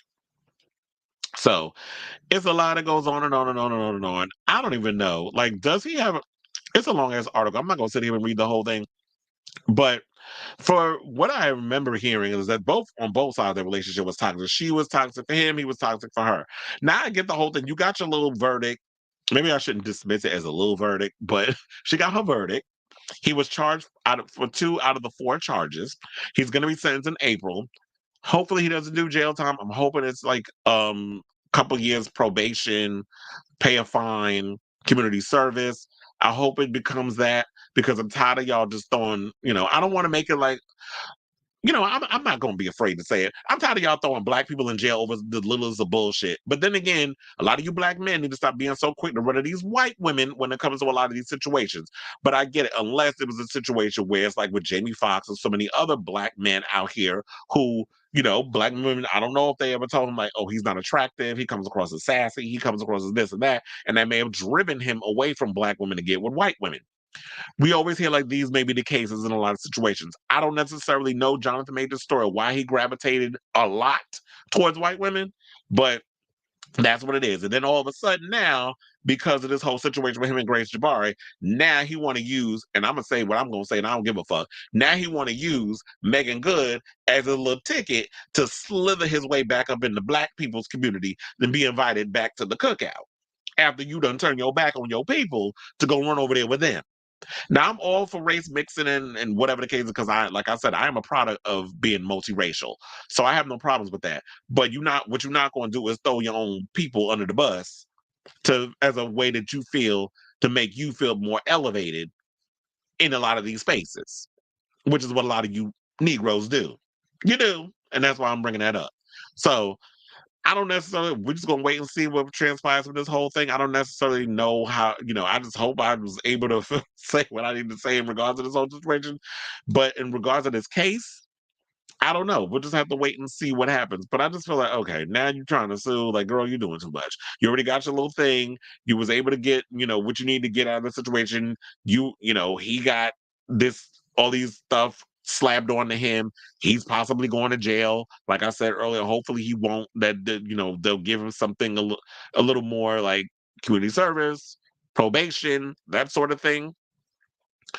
But with her, it's just like, okay, now you're doing it. Now I feel like, okay, now you're doing it. Now you want to sue. What's next? Like, if he don't go to jail, then you're going to try to trial again? Like, I don't know. It just seemed like, would y'all leave these saltines alone? That's all I'm going to say on that. Okay. Child, let me gather myself before I drag this hole. So now, speaking of black people who performative, like that relationship with what was it, Jonathan Majors and Megan Good. Let's talk about this phony ass. So there was an article that came out in The Guardian that pissed me all the way off from Billy Porter. So I don't know if y'all know this, but Billy Porter, I think he was promoting Our Son, the movie that he has with my other husband, Luke Evans. That is a fine ass fucking Welsh man. I was like, the nasty. Okay, let me not get a little into that. Let's focus on this. Like I haven't now I'm saying they having dirty thoughts about Luke Evans. But anyway, so he has a movie, I think he was promoting it or whatever, and he's over, I believe, he did an interview with a interview, and it's an article with The Guardian. And he was talking about his upcoming film that he's going to be doing about James Baldwin. Now, a lot of people don't know who James Baldwin is. He's a very popular writer, openly gay black man. In the same range of like a Zora Neale Hurston, Alice Walker, Bayard Rustin, like very much political in a lot of his stance. And I'm sitting there like, okay, Billy, now if you're going to be doing this, and you another one that like to hunch white men, and if y'all know James Baldwin, his stance on a lot of white people in America, and America's no place for a black man and that sort of thing. Like if you're real familiar with James Baldwin, then you would know what his stance is on a lot of political things, particularly his thoughts on Palestine. And he was someone who was very pro-Palestine, and they dragged Billy because Billy's pro-Israel. And he was in his comments. So I'm gonna read y'all the paragraph, and then we're gonna get to some of these tweets that had me gagging. So Porter describes his Baldwin biopic as sprawling. First of all, that word, I was like, no, ma'am, but let's continue. And says that a piece of the novelist's writing will be used as a framing device, though which to explore his whole life. Baldwin, of course, was a strong advocate for the rights of Palestinians. Porter has been staunchly supportive of Israel in the past, opposing the cultural boycott of a film festival in Tel Aviv in 2021, which I did not know about. And he was one of the 700 celebrities who signed an open letter last year asking Hollywood to support Israel in its retaliation against Gaza after Hamas's attack on October 7th. When I asked Porter how he plans to navigate Baldwin's relationship with the Palestinian rights movement in the script, given his own support of Israel, he quickly clarifies his position, saying, first and foremost, I'm supportive of a two-state solution. Problem there also, but let's continue. The second thing is, this is not my hill, and I'm not going to die on it. It's not mine. I'm not Jewish, nor am I Palestinian. What's going on over there is horrific. The choices that we in America have made are wrong. Please don't make me the poster child for that. I don't want to be in the conversation because I don't know enough about it. Now, if you're doing a whole documentary, or not a documentary, if you're doing a whole movie on James Baldwin, correct? And his whole staunch beliefs on being pro-Palestine and stuff. How you going to say this is not my hill to die on? You're going to have to die on that hill when you make this movie, when you direct it. I believe he's co-writing it, and he's going to play the character. So it just feels like to me that here go Billy Porter looking for his moment. Oh, I want to do this because I want to win an Oscar. So and you thinking that just because you a black queen, then you a black gay man, that gives you like, oh, who else is going to play? Because he did say that in the article. If not me, who? Coleman Domingo? How about that? But then again, Coleman Domingo did just play Bayard Rustin, and he's playing Michael Jackson's father. But why not? We've had actors who have played the dearly departed Chadwick Boseman played a plethora of different civil rights leaders, as well as David Oyelowo. So if they could play it, then Coleman Domingo could play it too. I just feel like Billy Porter is so full of shit. He's full of himself and thinks that just because he's a black gay man, that he has the right, a black gay man with horrible ass, but child, I'm gonna read him on them bottom teeth. It's like, how you got bottom teeth and they don't match the top? So he says, I'm in support of my Jewish friends and my Palestinian friends. It's a two-state solution that's been going on for thousands of years over there. I don't know. He says, letting out a nervous giggle because you don't know what the fuck you talking about and think you're going to bullshit and bamboozle your way through this article. But I'm glad it's coming out because the people was reading him in the comments. But let's continue. He said, what I do know is that we don't need to continue to be bombing over there. I know we should stop doing that. I do believe that. And the Palestinians, not Palestinians, what are the people called who started that shit? The extremists? Child, they're called Hamas, but okay. And I think people seem to forget that the reason behind the whole situation, why not justifying, and this is why I always got to play is, I don't necessarily agree with I don't agree with what Hamas is doing.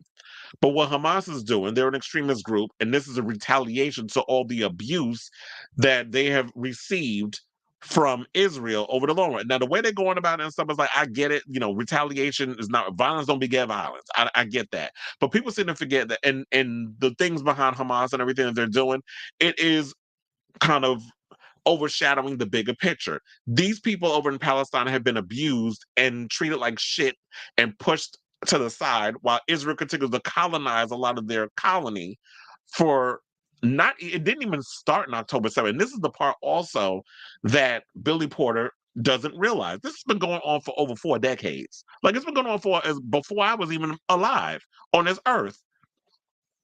So for you to not even be aware of that, did he just learn about? You just went through a whole.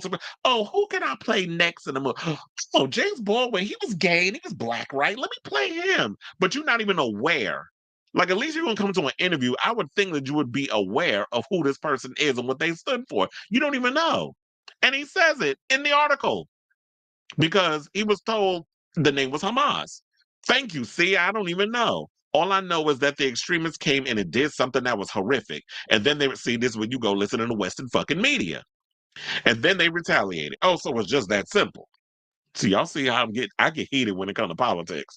Now the retaliation is a little overkill now, dog. But what are we at war at all? Why are we at war at all? It's just not about them. That's everywhere. We're always at war. It breaks my heart. I don't know what to say and I don't know what to do other than hug you and say I'm sorry. And what can we do to fix it? I'm in support of peace. F in peace. Then goes on to say, I'm not James Baldwin. Oh, this was the paragraph that pissed me all the way the fuck off. Let's get to it. So at this point, Porter is the most worked up he's ever been through our conversation, but in a split second, he composed himself. There's nothing to navigate. I'm not James Baldwin. He's a character. So I have to be true to the character. I don't know what he was talking about in the 40s, 50s, 60s. It's 2024 now. I don't have the history to even know what the version of the Israel-Palestine conflict was when he was around. The same as it is fucking today. It hasn't changed. It's not a part of the script. His civil rights work in America is what we're focused on. More than that, more than what he brought about the crisis in the middle. I'm done. I'm done with this queen. I'm done with her. Burn that bitch at the stake. I cannot with this hoe no more. Like, I'm just angry because it's sort of like, oh, that was the part that gagged me when he said he's a character. James Baldwin's a real life fucking person. He's not a character that you could just wear as a suit and then just take off when you say cut. He was a real person. If you're going to take on that responsibility, you need to know who the fuck you're dealing with and who you're talking about before you go and jump on something and decide, oh, I'm going to play this person. I'm playing this character.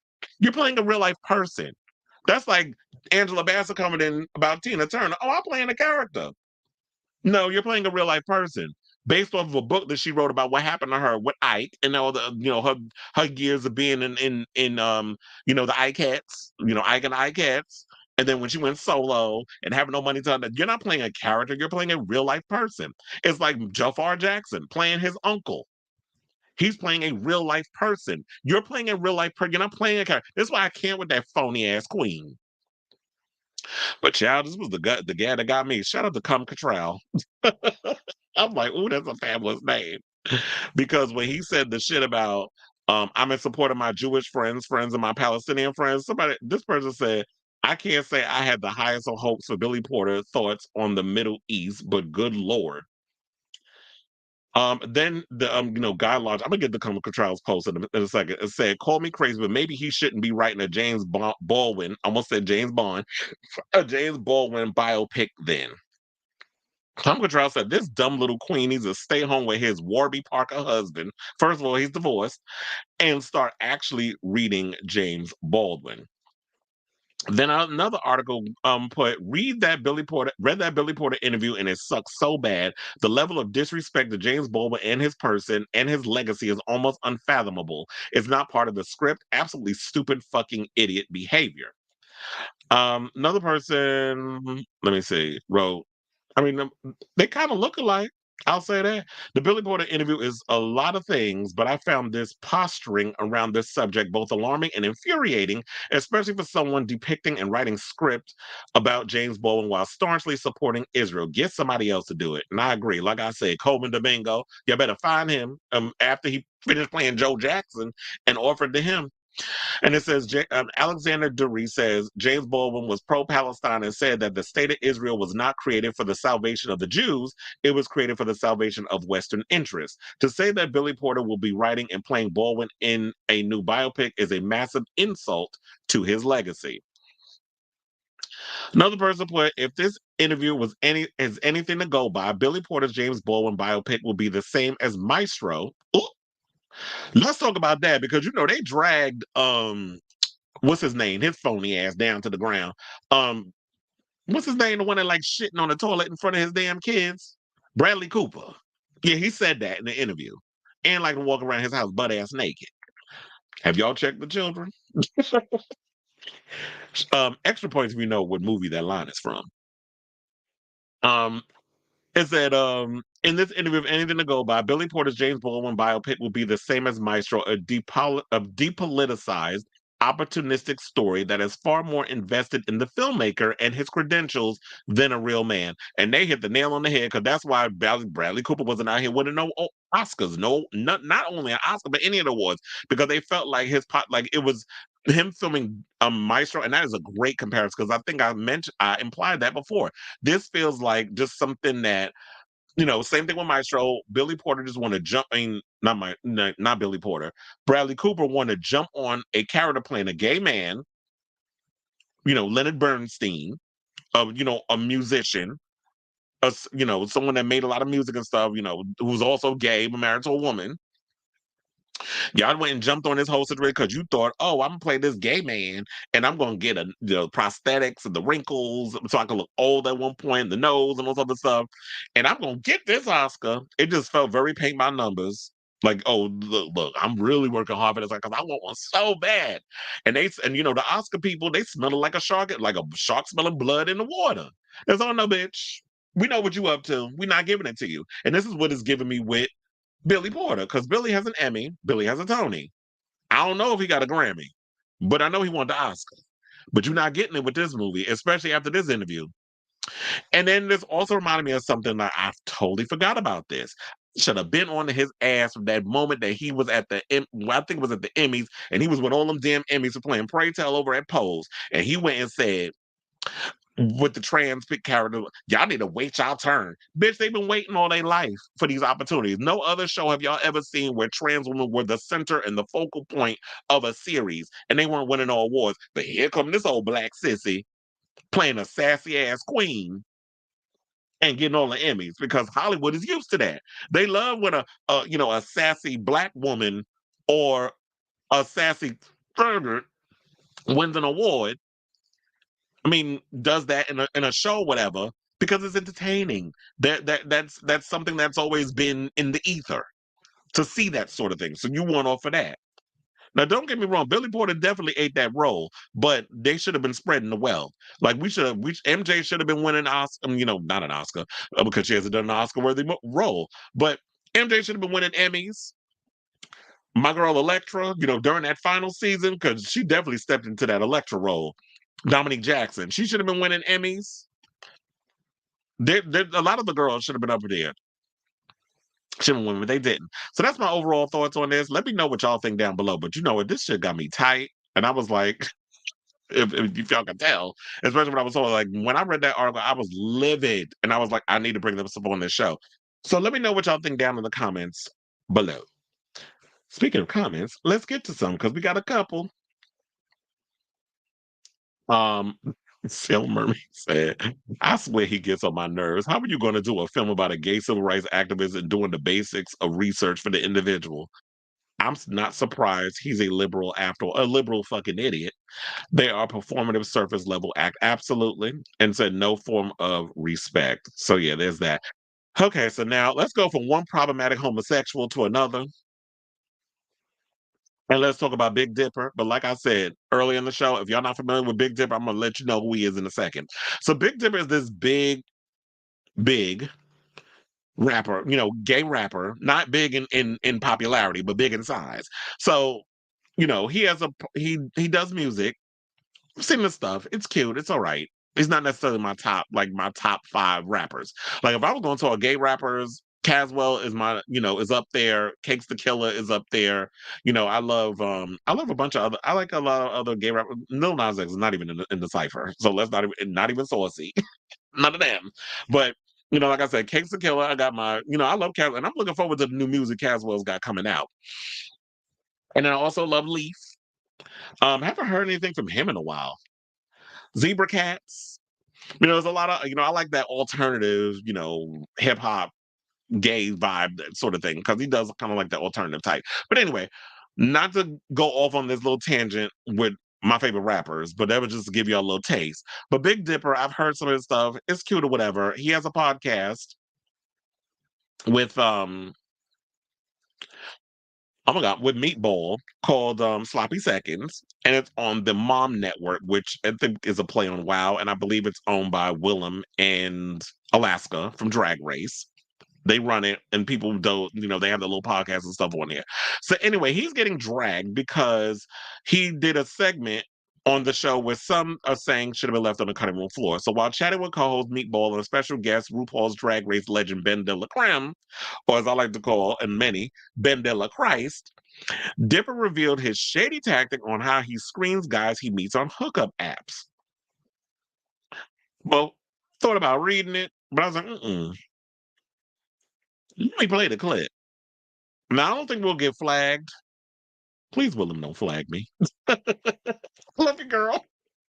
Play this clip, child, because it was a mess. I sometimes give people my address, but not my apartment number, so I can look out the window. And then what happens? What if you are ever into just it? stopped responding? Yeah. And they see like, Is that you ghost it? You don't even say like, thank you, but not for me. Medical emergency. What I actually do is I give them the apartment number across the street, and then when I see them like looking around, I'll be like, "Oh, I'm across the street in this unit," and then they'll come over. But if not, then they're banging on that person's door. If they want to bang, like, well, no. If they want to bang on the door, I'm saying it's clearly an apartment. It's not like That's a house kind across of the mean, street. Dipper. Well, it's just a safety precaution for me. But you're saying that if you're not interested, these in are them, guys that I'm messaging with no photos, completely random. So when you glance out the you window, thought we were at all them, going to be on your side. What now are it's your? Like, you might be sick. What are you looking for that's making you decide whether If to I'm be this attracted cruel? to them or not. Taylor, this is fucked up. This is deeply fucked up. He only waited in the car like 20 or 30 minutes and messaging me, "Are you not there? Are you coming?" Sick. You're sick. You're sick. Agreed. He's a piece of shit for that. And my thing is this: why are you even entertaining faceless profiles on dating apps? Or do people really date on like Grindr, Scruff, all those other things? I think we all would be DDF when it comes to those. Well, at least I do. I've never had and I know there's some people out there that have been able to maintain or have relationships with people on the dating apps. But to me, that was just classless. It's tacky. It's a mess. And my thing is, why are you even entertaining someone or faceless profiles? Like, to me, it's like you either send me a photo of you or we're not meeting up. But then again, there could be a catfishing situation, and if you don't catfish me, it's like, no, I'm not interested. Like, why would you even play with me in that sort of way? Send me like a real photo of you. I'm not even entertaining a fake profile. One of the posts I saw on TikTok, and I'm stealing it, one of the comments, I cackled. They said, "What a 2 is acting like a 10." And I'm like, yeah, how you a whole 2 trying to act like you Brad Pitt in the face and body? Or Aaron Taylor Johnson, who was rumored to be the new James Bond, by the way. His fine behind, and he got a big old dick. If you ain't seen the pics online, they're out there. Definitely look that up. But anyway, so I don't know how you would treat people like that. Like, to me, that's just gross. It's tacky, whatever the case is. And look, and naturally, after the clip surfaced on IG and TikTok, gay Twitter had some thoughts, and they went in and let have on his ass. They said, one person wrote, "This is pretty bad. Just tell the person you're not interested." Absolutely. Or like what most people do is like, if you're not interested, you just have to see a pic, you don't respond or block or whatever the case is and move on. Another person wrote, at Dipper Jelly really said, I'm going to put other people at risk because I don't want to put myself at risk. Yikes. Yeah, exactly. Because at one point, first of all, you got somebody knocking on the apartment across the street, some random door. First of all, you got people knocking on that door all damn day. And then what if the person on the other side of the door is tired of y'all knocking on the door, thinking like y'all running some sort of brothel up in here, and pull out a weapon and possibly could harm the person that's just innocently going there to hook up? He ain't thinking about that, but he worried about his safety and worrying about his protection and worrying about his dick. Sis, that ain't what you need to be worrying about. You need to be worried about your ass getting dragged on this social media. But then again, I should point this out. If you watch the full episode, the clip was not on there. So they are basically use this clip as clickbait to get people to watch all episode, but it's not in the episode. So I'm just letting y'all know what the clip is, the clip that you saw. It's not even in the full episode that's available on YouTube. Another person put,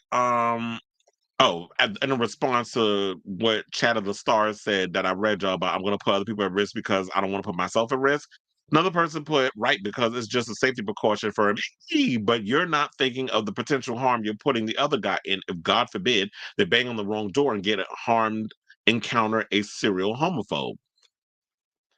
Another person put, not gonna lie, let me put my hookup in unsuspecting strangers in potential danger so I can decide if I want to F or ghost tonight. Is unquestionably messed up. I legit hope this exchange was actually enlightening and results in him not doing that anymore because oof.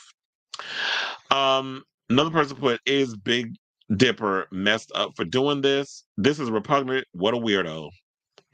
Another person put, if it's that much of a concern for your attraction to them, just ask for a pic. Like, what are you messaging guys with no photos, completely random and inviting them over? A safety precaution for you that puts someone else in danger, not the pile on, but yikes. And it just goes on and on and on. I just think it's tacky. I said, this is just gross and mean-spirited. And, like I said before, I like Dipper's music. I like some of his videos. Like, it's very creative and stuff. And he's famous in his own right. And, he's gay famous, I should say. And I do like the Sloppy Seconds podcast. Shout out to Meatball. I may be going to their little party or whatever that they're having in Brooklyn next month because a friend of mine hit me up and invited me. So y'all may see me there at $3 bill. I believe it's sold out, but there might be more tickets. But anyway, so like I said, I think if you're not Brad Pitt or Alan Taylor Johnson in the looks department, you shouldn't be pulling messy stunts like this. But even if you were them and look like them, even if you were in that level of hotness, just doing and practicing this type of behavior regardless is deplorable in my opinion. And a lot of times people play games on these damn apps. I'm not entertaining faceless hookups. If you cannot provide me a picture or whatever the case is, I'm moving on to the next thing. So this was gross, this was tacky, and I guess Big Dipper thought he ate, but as he was running that mouth, started making him look real bad.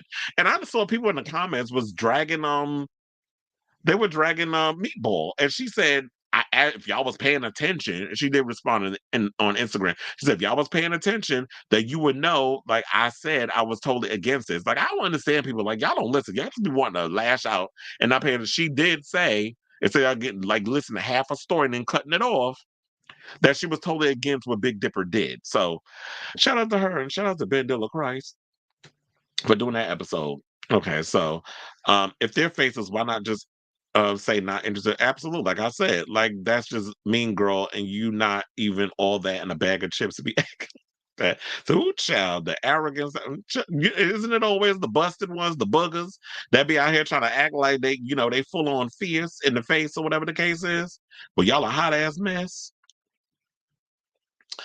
Okay, now speaking of mom and that whole network, let's talk about Willam, who was on her Race Chaser podcast with Alaska and went in and gave her thoughts on this whole Michelle Visage, being anointed as the new Drag Race Down Under host. So RuPaul's right-hand woman, Michelle Visage, shout out to Pink News for this story, was recently announced as the new host of the show's Australian spin-off Drag Race Down Under, But Drag Race firebrand Willam has some choice words about the move. Now, the judging panel switch up, which will see Visage take the reins of Drag Race Down Under as head judge for its 4th season alongside comedian Reese Nicholson and a rotating panel of celebs and show alumni, marks the only time RuPaul has ever stepped down from an edition of the franchise. Despite Visage's extensive history as a queer ally and roots in the New York ballroom scene, some have still managed to take issue with the appointment of the star, who has been a Drag Race figure since the flagship show's 3rd season and has even hosted an episode before, which was recently. I'm trying to remember which was the episode. I know she did what it was, the UK versus the world one, where she stepped in briefly, but she hosted like 3/4 of the episode. RuPaul showed up, as I stated before, during the 2nd episode of Drag Race. Was it Drag Race Down Under? Yeah, it was, because Ru was sick, and you could hear it on her voice in the 1st episode, and then in the 2nd one, she popped up during the elimination round. But they're saying like she hosted one episode of, I think it was UK. It was one of the UK episodes. That doesn't matter. Let's just move on. So, on the podcast Race Chaser, season 4 alumnus and perpetual behind-the-scenes tea spiller Willam had slammed the move, explaining that the role should have gone to a drag queen, which was kind of my thought that I had in my head. But I was like, Michelle, okay, it doesn't bother me none. But I did say drag queen before, which I did bring up. Why not Courtney X? Until which it was brought up, because that's how you say her name. Gotta put the Australian thing on it. Until which I had heard that Courtney and Ru have beef. I don't know what the tea is on that. I may have to look that up. But apparently Courtney and Ru had some sort of situation. Wasn't she on the same season as Willam? I'm like, damn, there's a lot of problematic girls on that season. Because I remember Courtney was on the same season as Bianca Del Rio. Now I remember. Okay, so it says that it was confirmed that Michelle Visage will be hosting Drag Race Down Under next season. This is what co-host of All Stars 2 champion Alaska said of the episode, which broadcast on March 15th. To that, Willam had a typically acerbic reply saying, I don't understand why a drag ally is the host of a drag show. I don't get it. This is like someone who enjoys painting hosting an art competition, but they're not a painter.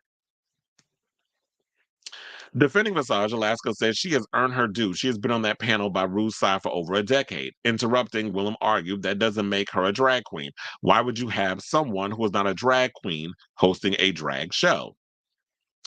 After a brief tongue-in-cheek argument over whether Visage qualified as a drag queen herself, just because she wears a lot of makeup and over-the-top clothing, Willam, to this day, the only queen to be disqualified for RuPaul's Drag Race during filming, argued that there were plenty of suitable replacements for the gig, not least the franchise's most famous Aussie queen, Courtney X, saying, I don't understand why there are hundreds of drag queens in the world, some of them very famous, like Courtney X or Vanity or Queen Kong, and they're not hosting Drag Race Down Under.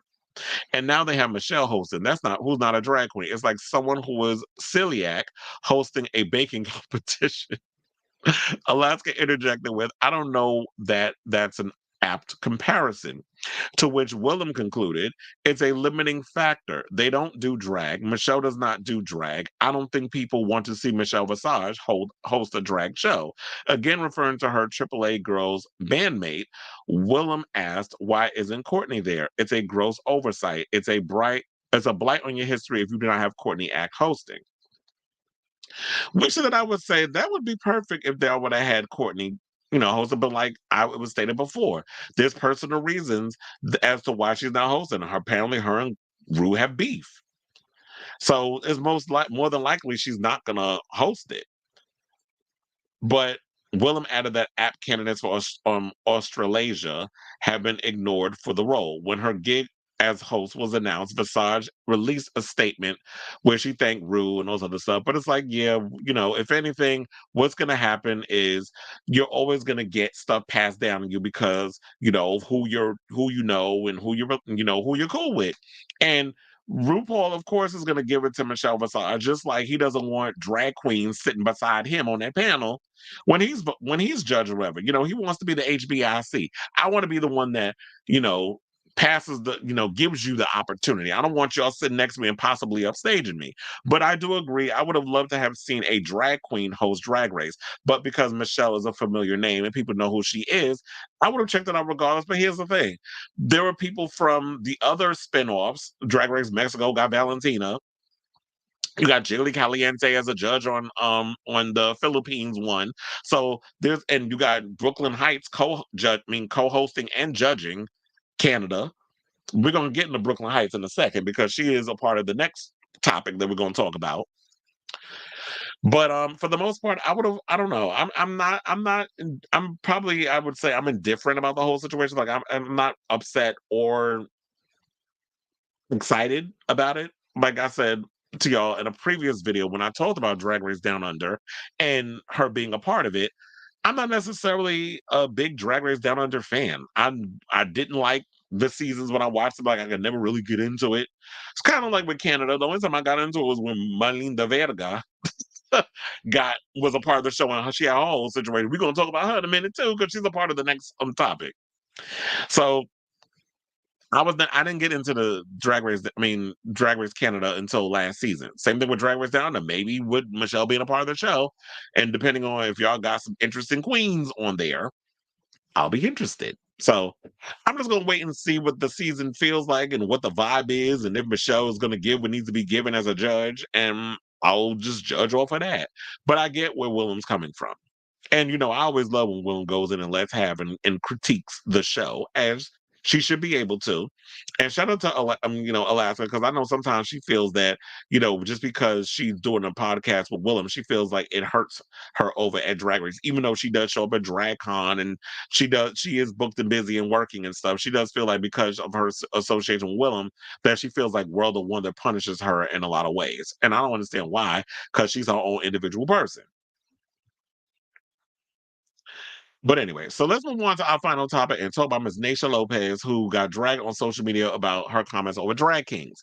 So over the weekend, I don't know if you're familiar, but there's a show that comes on at, Roscoe's Tavern out in Chicago, hosts a weekly viewing party, with Naysha Lopez, Caramel DeVille, and Batty Davis. Sidebar, is Caramel, I wonder if this is the same Caramel that's in that new Tubi movie that's coming out called Slay. Slay, I don't know if y'all heard about it, but I'm excited to see it. It's got Trinity Tuck in it, Caramel, or is it a different Caramel? That's why I gotta look and compare. Heidi and Closet's in it, and some other people. But anyway, it's like a cross. It's a horror film. It's like a cross between, which is hence the name Slay, which could be Slay as a slay girl, slay. Gay slang. I'm gonna say slang term, gay slang, and slay as in like slayer vampires. So it's a cross between Priscilla, Queen of the Desert, and From Dusk Till Dawn. And I was like, that is genius. Why didn't I think of that? Now, the execution will be something else, but I'm actually looking forward to it. It looks like a campy, fun horror movie. I'm excited to see it. So I wonder if that's the same Caramel that's in it. But anyway, so one of the shows that I do watch is Roscoe's Tavern, because Naysha Lopez, like I said, Caramel and Batty Davis. I love me some Batty Davis.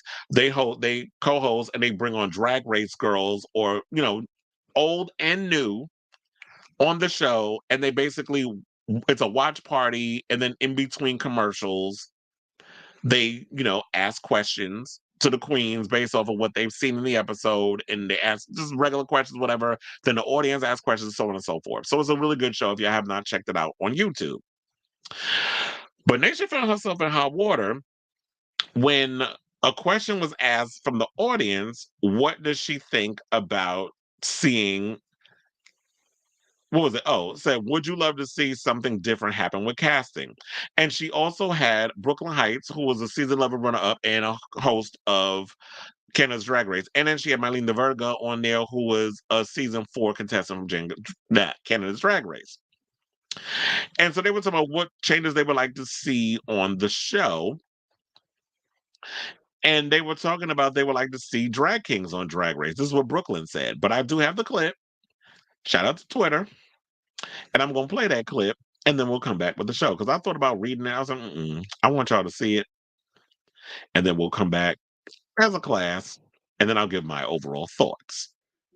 So with casting, would you love to see something different happen with casting? Yeah, I think diversity is the name of the game, and nothing can go like. I think as much diversity as we can possibly get, the better. I would love to see a drag king on there. Why not? I think it's I would love to see that. However, it's like I feel the way I feel about Shakira and J-Lo doing the Super Bowl. I think they both needed their own gig. I think drag kings, their art form is very, believe it or not, it is different. It's a different take. It's a different person that does drag king, and I think we need to focus on that and not just throw them into drag race like one of, you know what I mean? I hear that. We've had other competitions that have featured drag kings and drag queens in the same competition, where drag queens have ended up winning or making the finals. What do you think would be different with this circumstance? I just don't. I don't. What did you say at the end? Where drag queen wins always, probably, not always, but predominantly. I feel like the drag queens will always get favored. I think drag kings need their own gig. I think they're so good at what they do. Why do you have to put them in this one? Why can't we give them like their own drag king thing? The challenges are different. They're presenting as male, right? Yeah. Most of the time. So I think it's a little bit different. So drag. Yeah. They better be setting. They're gonna be setting up like my island and stuff for the mini challenge, bitch. You know, maintenance. I think it would be a refreshing take with the drag that we will see in the comedy and how it'll be approached. Yeah. And they deserve a platform like Drag Race. That's what I'm saying. Like they deserve, but there has to be their own because it on the competition level of judging a king and a queen, especially like in the pageant world, it is very different. You don't judge them on the same exact things. So that's why it's. I think that's why it's been hard for them. What's different? They're both doing drag. They are, but I think they're both doing drag. You're right. They are both doing drag. However, if you're presenting as masculine and someone is presenting as feminine drag, right? When you elaborate on something and Okay, so that was pretty much because they only allow a certain amount with the video. But to conclude with that, what she was getting at when they were saying like they're doing drag and they were trying to bring up different aspects. So if you get a certain challenge, like a Madonna challenge or a Prince challenge, then it's like, oh, they have to switch up their thing because they're doing drag king drag. To which Caramel brought up Madonna does do masculine drag and a lot of stuff, which she does because remember, if you've seen her Blonde Ambition tour, when she came out with the suit and then she had the bandana wrapped up on her head and all this that sort of thing. Madonna has done masculine drag, even down from that era, and then she also, throughout her career, she's always done masculine looks. Same thing with Prince. Prince is considered androgynous in a lot of his looks, so therefore it can be done. Here's the thing, and they were getting at other drag shows. They're getting at Dragula because Dragula does allow drag kings on their show. Even Land Insider, we're going to talk about them in a minute, but also they had last season they had 2 drag kings on, and one of them made it to the finale of Dragula. And I totally get what Naysha was saying, and I'm not actually necessarily bothered by it. Now here's the thing, I would love individual show where it's just drag kings so that they could just focus on their own thing. And I think people need to stop being so angry and wanting to just go at people for having a difference of opinion. I think what the real rub is and that people need to get at, Drag Race is like the biggest platform that drag queens get to be on. It changes a lot of people's lives. You make a whole lot of money from doing the show. The clubs and stuff really will put Drag Race girls ahead of the local queens. So you do definitely the platform, the opportunity, all the other stuff. You make so much money. You get to be you get so many successful opportunities and stuff from doing Drag Race. I get that part. My thing is, and I've been saying this so many times, we need more shows on TV that shows different aspects of drag. Drag Race should not be the only pinnacle point of drag. It should not be the only representation of drag. Because Rue's all about, oh, drag is not to be taken too seriously. We're all born naked. The rest is drag. You know his little lines, his little isms that he says. Dragula gives a different point of view. They go more alternative drag. So, like, you know, the Evie Ollies, the Sharon Needles, that sort of look that plays more or less over on Dragula. And I love Dragula because it's like these girls are, you know, the queens are out there designing their own looks, good, better, and different. And they create what they create out of what they create. And I love the aspect of, even though, yes, it is similar to Drag Race in the aesthetic and style and the stage designs and all other stuff. I love what the Boulay brothers, whether you know, personalities aside, because I've heard some things about them, but I like what they're doing over there with their show. So why can't we have these other? And then Naysha Lopez brought up they got a show that's coming out of, you know, based off of all the Continentals and stuff that have competed, that they're going to be doing a drag show with that. So yes, I do agree that we need a variety of different drag shows out there that show different sides of the art of drag. A friend of mine was telling me that he had an idea for a drag show and was trying to get it up and running. Shout out to Jade Electra. And then there was some shit where one wanted to pull some stunts. That's a whole nother conversation for a whole nother day. But for the most part, I feel like in the meantime, we can welcome drag kings to the show. You can make the challenges work in their favor. We've seen drag queens come on and dress like men. Milk has done it, where they would clock in his look. Not necessarily the judges, but at times I feel like they did. The queens in the room were. Then we've had, who else has done? Milan has done male drag. When he came out as Janelle Monáe at one point with his look, you know, people got upset over that. So man drag has been done on Drag Race. People seem to forget. So if Milk and Milan, the two I can think of off the top of my head, could do it, then why not bring on drag kings? I'd be here for it. I like some of the drag king, you know, aesthetic, or if they could find a way to apply what the Drag Race aesthetic is, and Drag Race could use a bit of a shakeup with their challenges and that sort of thing. Why not invite a drag king in the room? It wasn't that long ago where they was up in here trying to say that we can't have trans women on. When I don't know why. First of all, trans women have always been the forefront of drag. I remember when I was coming up in my first drag show, in addition to Harmonica Sunbeam, shout out to her, being my first ever drag queen that I saw when I used to go to Esquilita back in the day. Man, that club, rest in peace. That club was everything, because that's where I got my first taste of ballroom culture. That was where I got my whole first taste of so many different things that were pertaining to the Black and Latino queer community, and seeing a lot of the ballroom queens and all other stuff in there. That's where you know, I got my life. Never walked the ball, but I know a lot of ball girls. So shout out to y'all.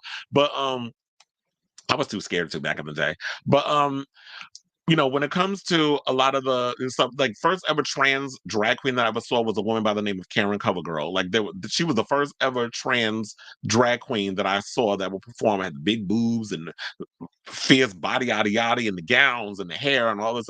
So that was the first, you know, there was so many trans women that I had seen in those. So I don't understand why that was ever a thing that RuPaul was saying what he was saying back in the day. So they also said, I understand Naysha's point and agree drag kings should have their own platform as well. However, drag kings can fit femme runway themes, the challenges, and to be honest, are more successful than a lot of the queens. I should also point out that they've had drag kings perform on the international drag race shows. So if they could do that there, why can't we do that in America? It just seems like they'll take more of a risk with the European spinoffs than they will here. I think that also some drag kings went and came out, but it said Dragula season 3 winner Land Insider shared a video wearing a book drag king's shirt and doing a bit about explaining that he's a drag king, not a drag queen. We've been there. Landon says, I know you haven't seen us on that assumed to be Drag Race yet. And I've heard of Land. I knew of Land Insider long before they, you know, were on Drag Race. Shea Coulee wrote, should they drink out of separate water fountains too? Ooh. Shout out to Shea Coulee. I love, you know, I live for her. Tenderoni wrote, oh yeah, I know who Tenderoni is. Tenderoni wrote, Melinda Verga would be me if I was in the middle of this conversation too. If y'all seen the video, y'all know what her face looked like. Bible Girl wrote, Naysha has to have a kink for just saying the weirdest, most Victorian ever perspective shit. Joey J wrote, remember, what was her line? My name is Joey J, and I'm gay as F or something or another. What that line was when they were on the season of Drag Race. So Joey J wrote, "Drag King should 100% emoji be on a platform like Drag Race. Who are your favorites?" Masha Potato, chat. Bro, hey Nature Lopez, if you free Thursday, would you like to come to the All Kings Survivor with me, which is all drag kings in a fantasy nightclub and at Fantasy Nightclub this Thursday? Oh, where's that at? I want to go to a drag king show. I've never been to one. I've always been curious to see like what their whole world and stuff is like.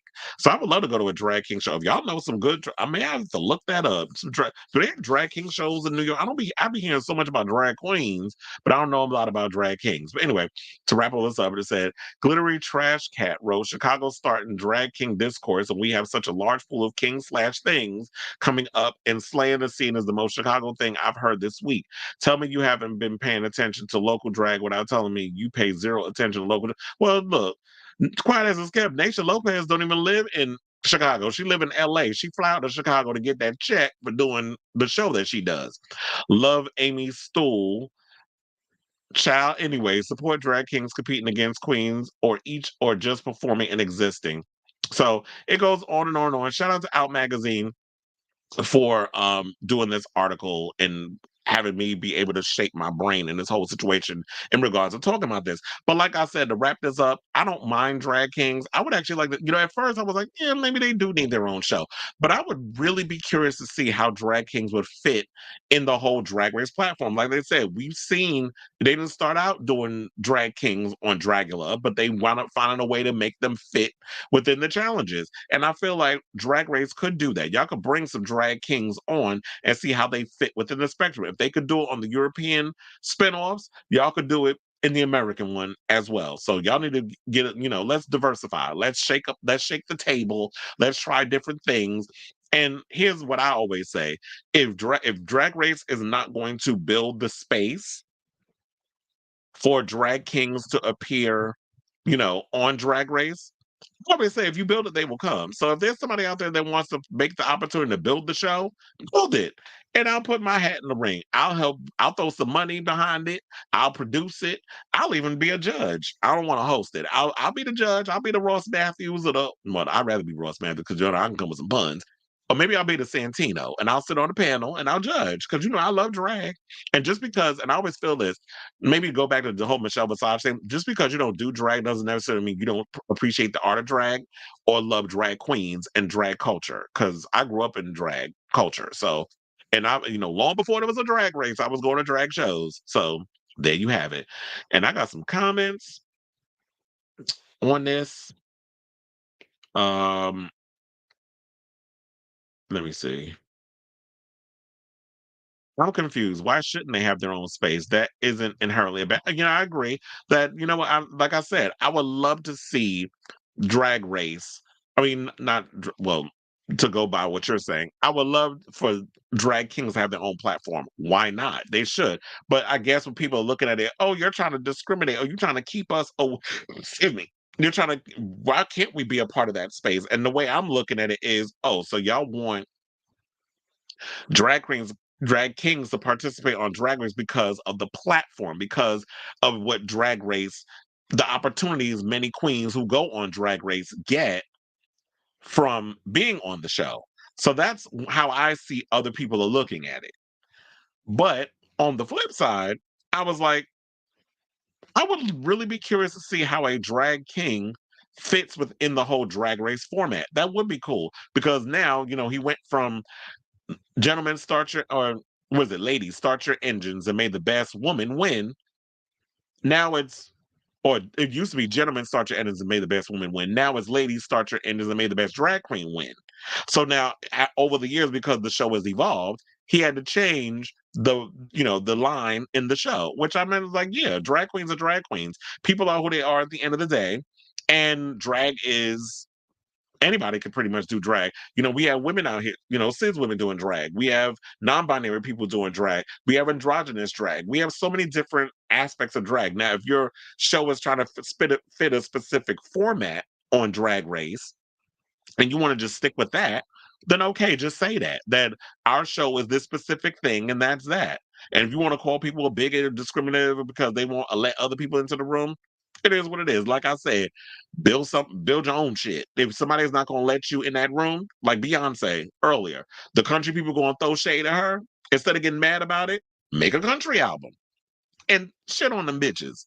And then at the end of the day, go up in their space, come CMT Awards, and you get your coins from the album, you tour, and you get your awards. Clean it up and get your album of the year, because this is probably what's going to take for her to get that album of the year. Don't get mad, get even. That's how you get them. So that's why I was like, I'm not that upset over what people are saying, but I see all sides of the spectrum.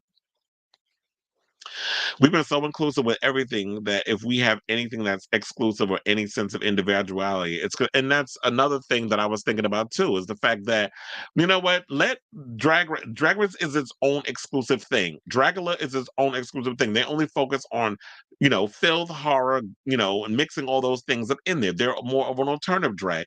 Drag race is more pageanty. They do bring other aspects of drag in it, but it's all about, fashion and pageants, and that's not a real drag competition. It's their little thing that they're doing, where they've incorporated Project Runway, America's Next Top Model, all those things in that. That is what a drag race originally was created from, and has incorporated all those things and thrown into a gumbo and made the best of those shows and made into their own little thing. So I do agree with us. Like, yeah, let them have their own little exclusive thing. Don't be so quick. Like, she didn't say that drag king shouldn't be on. Y'all can't have a space in drag. There's no space for y'all. She's just saying, like, you know what? It should be a separate show. It should have their own thing. Two things can be true at the same time. But like I said, I would love to see how drag, fit their aspect of drag or their style of drag fits into that whole drag race situation. It's the same with people think having cis and trans women being drag queens, which defects the whole. And a lot of times, trans women will say, "I'm a woman. I'm not a drag queen," which can be confusing. Now, so now we got to separate. It's like, yeah, okay. So for you, drag is just a job, which I guess it is to a lot of people. So it's just a whole lot of explaining, which I guess frustrates a lot of people too. Bring drag king to have their own platform, and at times can collab and share the same platform with the queens and make it more frequent. It's never mind. I wasn't aware of trans women doing drag queen performances. And yeah, so you didn't know the thing. Yeah, drag. When I've gone to a lot of, like, especially the queer clubs of color, where you see if you've gone to like a lot of Black clubs, a lot of Latino clubs. Thank God I was going to clubs back when there actually was clubs in New York. Now it's just the club scene has changed so much, and being in those places pre-internet, where you could go to those places and you get to see, like, yeah, there were like I would always see trans women doing drag, and I would always see different aspects of drag. I'd never seen drag kings, because that was never something I knew was even a thing until started seeing it popping up in a lot of television programs, or the conversation that we've been having within the last, maybe I'd say 5-6 years. Like, I started hearing more about drag kings. But when I was coming up in the clubs, like, I didn't know much about drag kings and stuff, or I only knew about drag queens. And like I said, trans women doing drag. But point still stands. We're getting too comfortable with overly relying on mainstream platforms that we're not taking risk and creating new lanes. And that's basically, I think, the point I'm getting at. Not trying to, I got to it. That's the point I'm trying to get at. And I think maybe Naysha was trying to get to that too. But a show like Roscoe's is not going to allow them to really lay that out and really get into the thick of that conversation. Maybe she'll address it this week coming up on the next episode of Roscoe's. I'm hoping that she really goes in and has the opportunity to explain it. But I do feel like, yeah, why do everybody wants to be included in stuff. And that's what it feels like. It's that FOMO shit. Everybody wants to be, well, I can't be a part of it. I want to do what they doing. And it's just like, let people have their stuff. Let them people over there have their thing.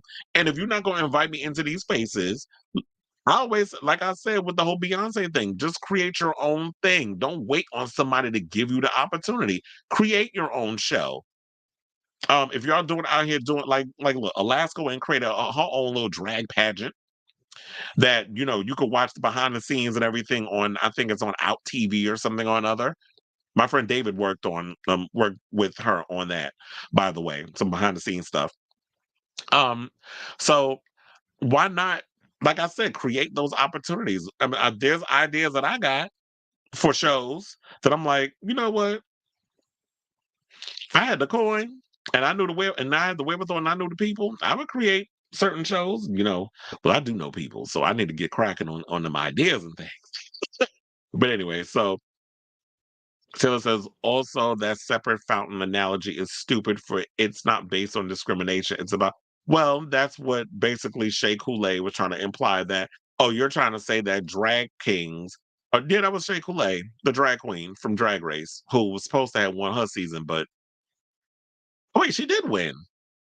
She won All Stars. She was supposed to win her season, but Shots of Velour annihilated her. So, but she won All Stars. I forgot. So, Shea Coulee wrote came up with the whole separate fountain analogy, which I'm like, I get what she was getting at. She was trying to say, oh, you're discriminating by saying that drag kings shouldn't be on Drag Race, but it wasn't. We've been saying back and forth in this whole situation, is like, it's not a bad thing to sit and say, like, yeah, why can't you have your own separate thing? Because it introduces people to a whole new genre of drag, instead of you're sticking this drag king in a show where they may get overshadowed because of what Drag Race provides, which is all the drama that everybody lives for, production being messy, and all the other shenanigans, which is why season 16 is so damn good. Like, if you get a drag king and then you get like maybe five, or let's say we get 2 plain Janes and and oh my god, who was the queen from last season? That was, we get a couple of Lucy Laducas, and we get some Candy Muses. And because basically what I'm trying to say with them is their personalities can tend to be, grandiose. So they tend to overshadow the drag king. Then y'all mad because it's like we got a representation on there and they're not giving what need to be given.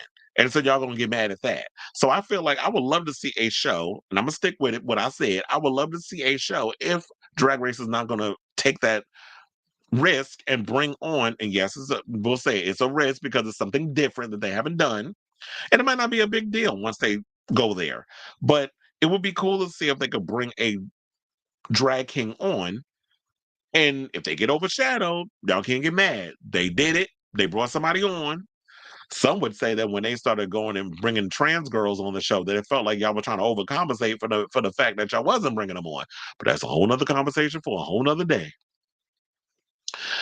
But anyway, we are done with today's show. Are we? Excuse me. Hold on. Because sometimes I'll be forgetting I got to take all that out. But anyway, we're done with today's show. We've come to the end of the show. We did a 2.5-hour show, but I think it was because I was focusing a lot on the whole drag king thing. I know it's a big debate. Let yourselves, if anything, leave it in the comments. What y'all think about this? I'll probably cut this up as a separate video and see if there's a huge debate on that sort of thing. I'm gonna definitely post this on TikTok because I would love to hear people's thoughts on this. But anyway, we're at the end of the show. Thank you all for tuning in. Please do yourselves a favor before y'all exit up on out of here. Hit that like button, that subscribe button, and the notification button, that share button, all that good stuff. So that way when we go live with a brand new episode of Chris Avalon Unfiltered. I know I see a lot of people watching me on the Twitter. See people watching me on the YouTube. Thank you for all of you that is tuning in. I may do another show tomorrow, depending on what topics is out there, or Friday. I'm gonna definitely do one this week, another one. But anyway, love you all for watching. Thank you for all of you who were tuning in and commenting, especially Sailor Mermaid, who was interacting and commenting throughout the whole show. I don't know, Robert came and went. But anyway, thank you for watching. Thank you for tuning in. And until next time, ciao, darlings.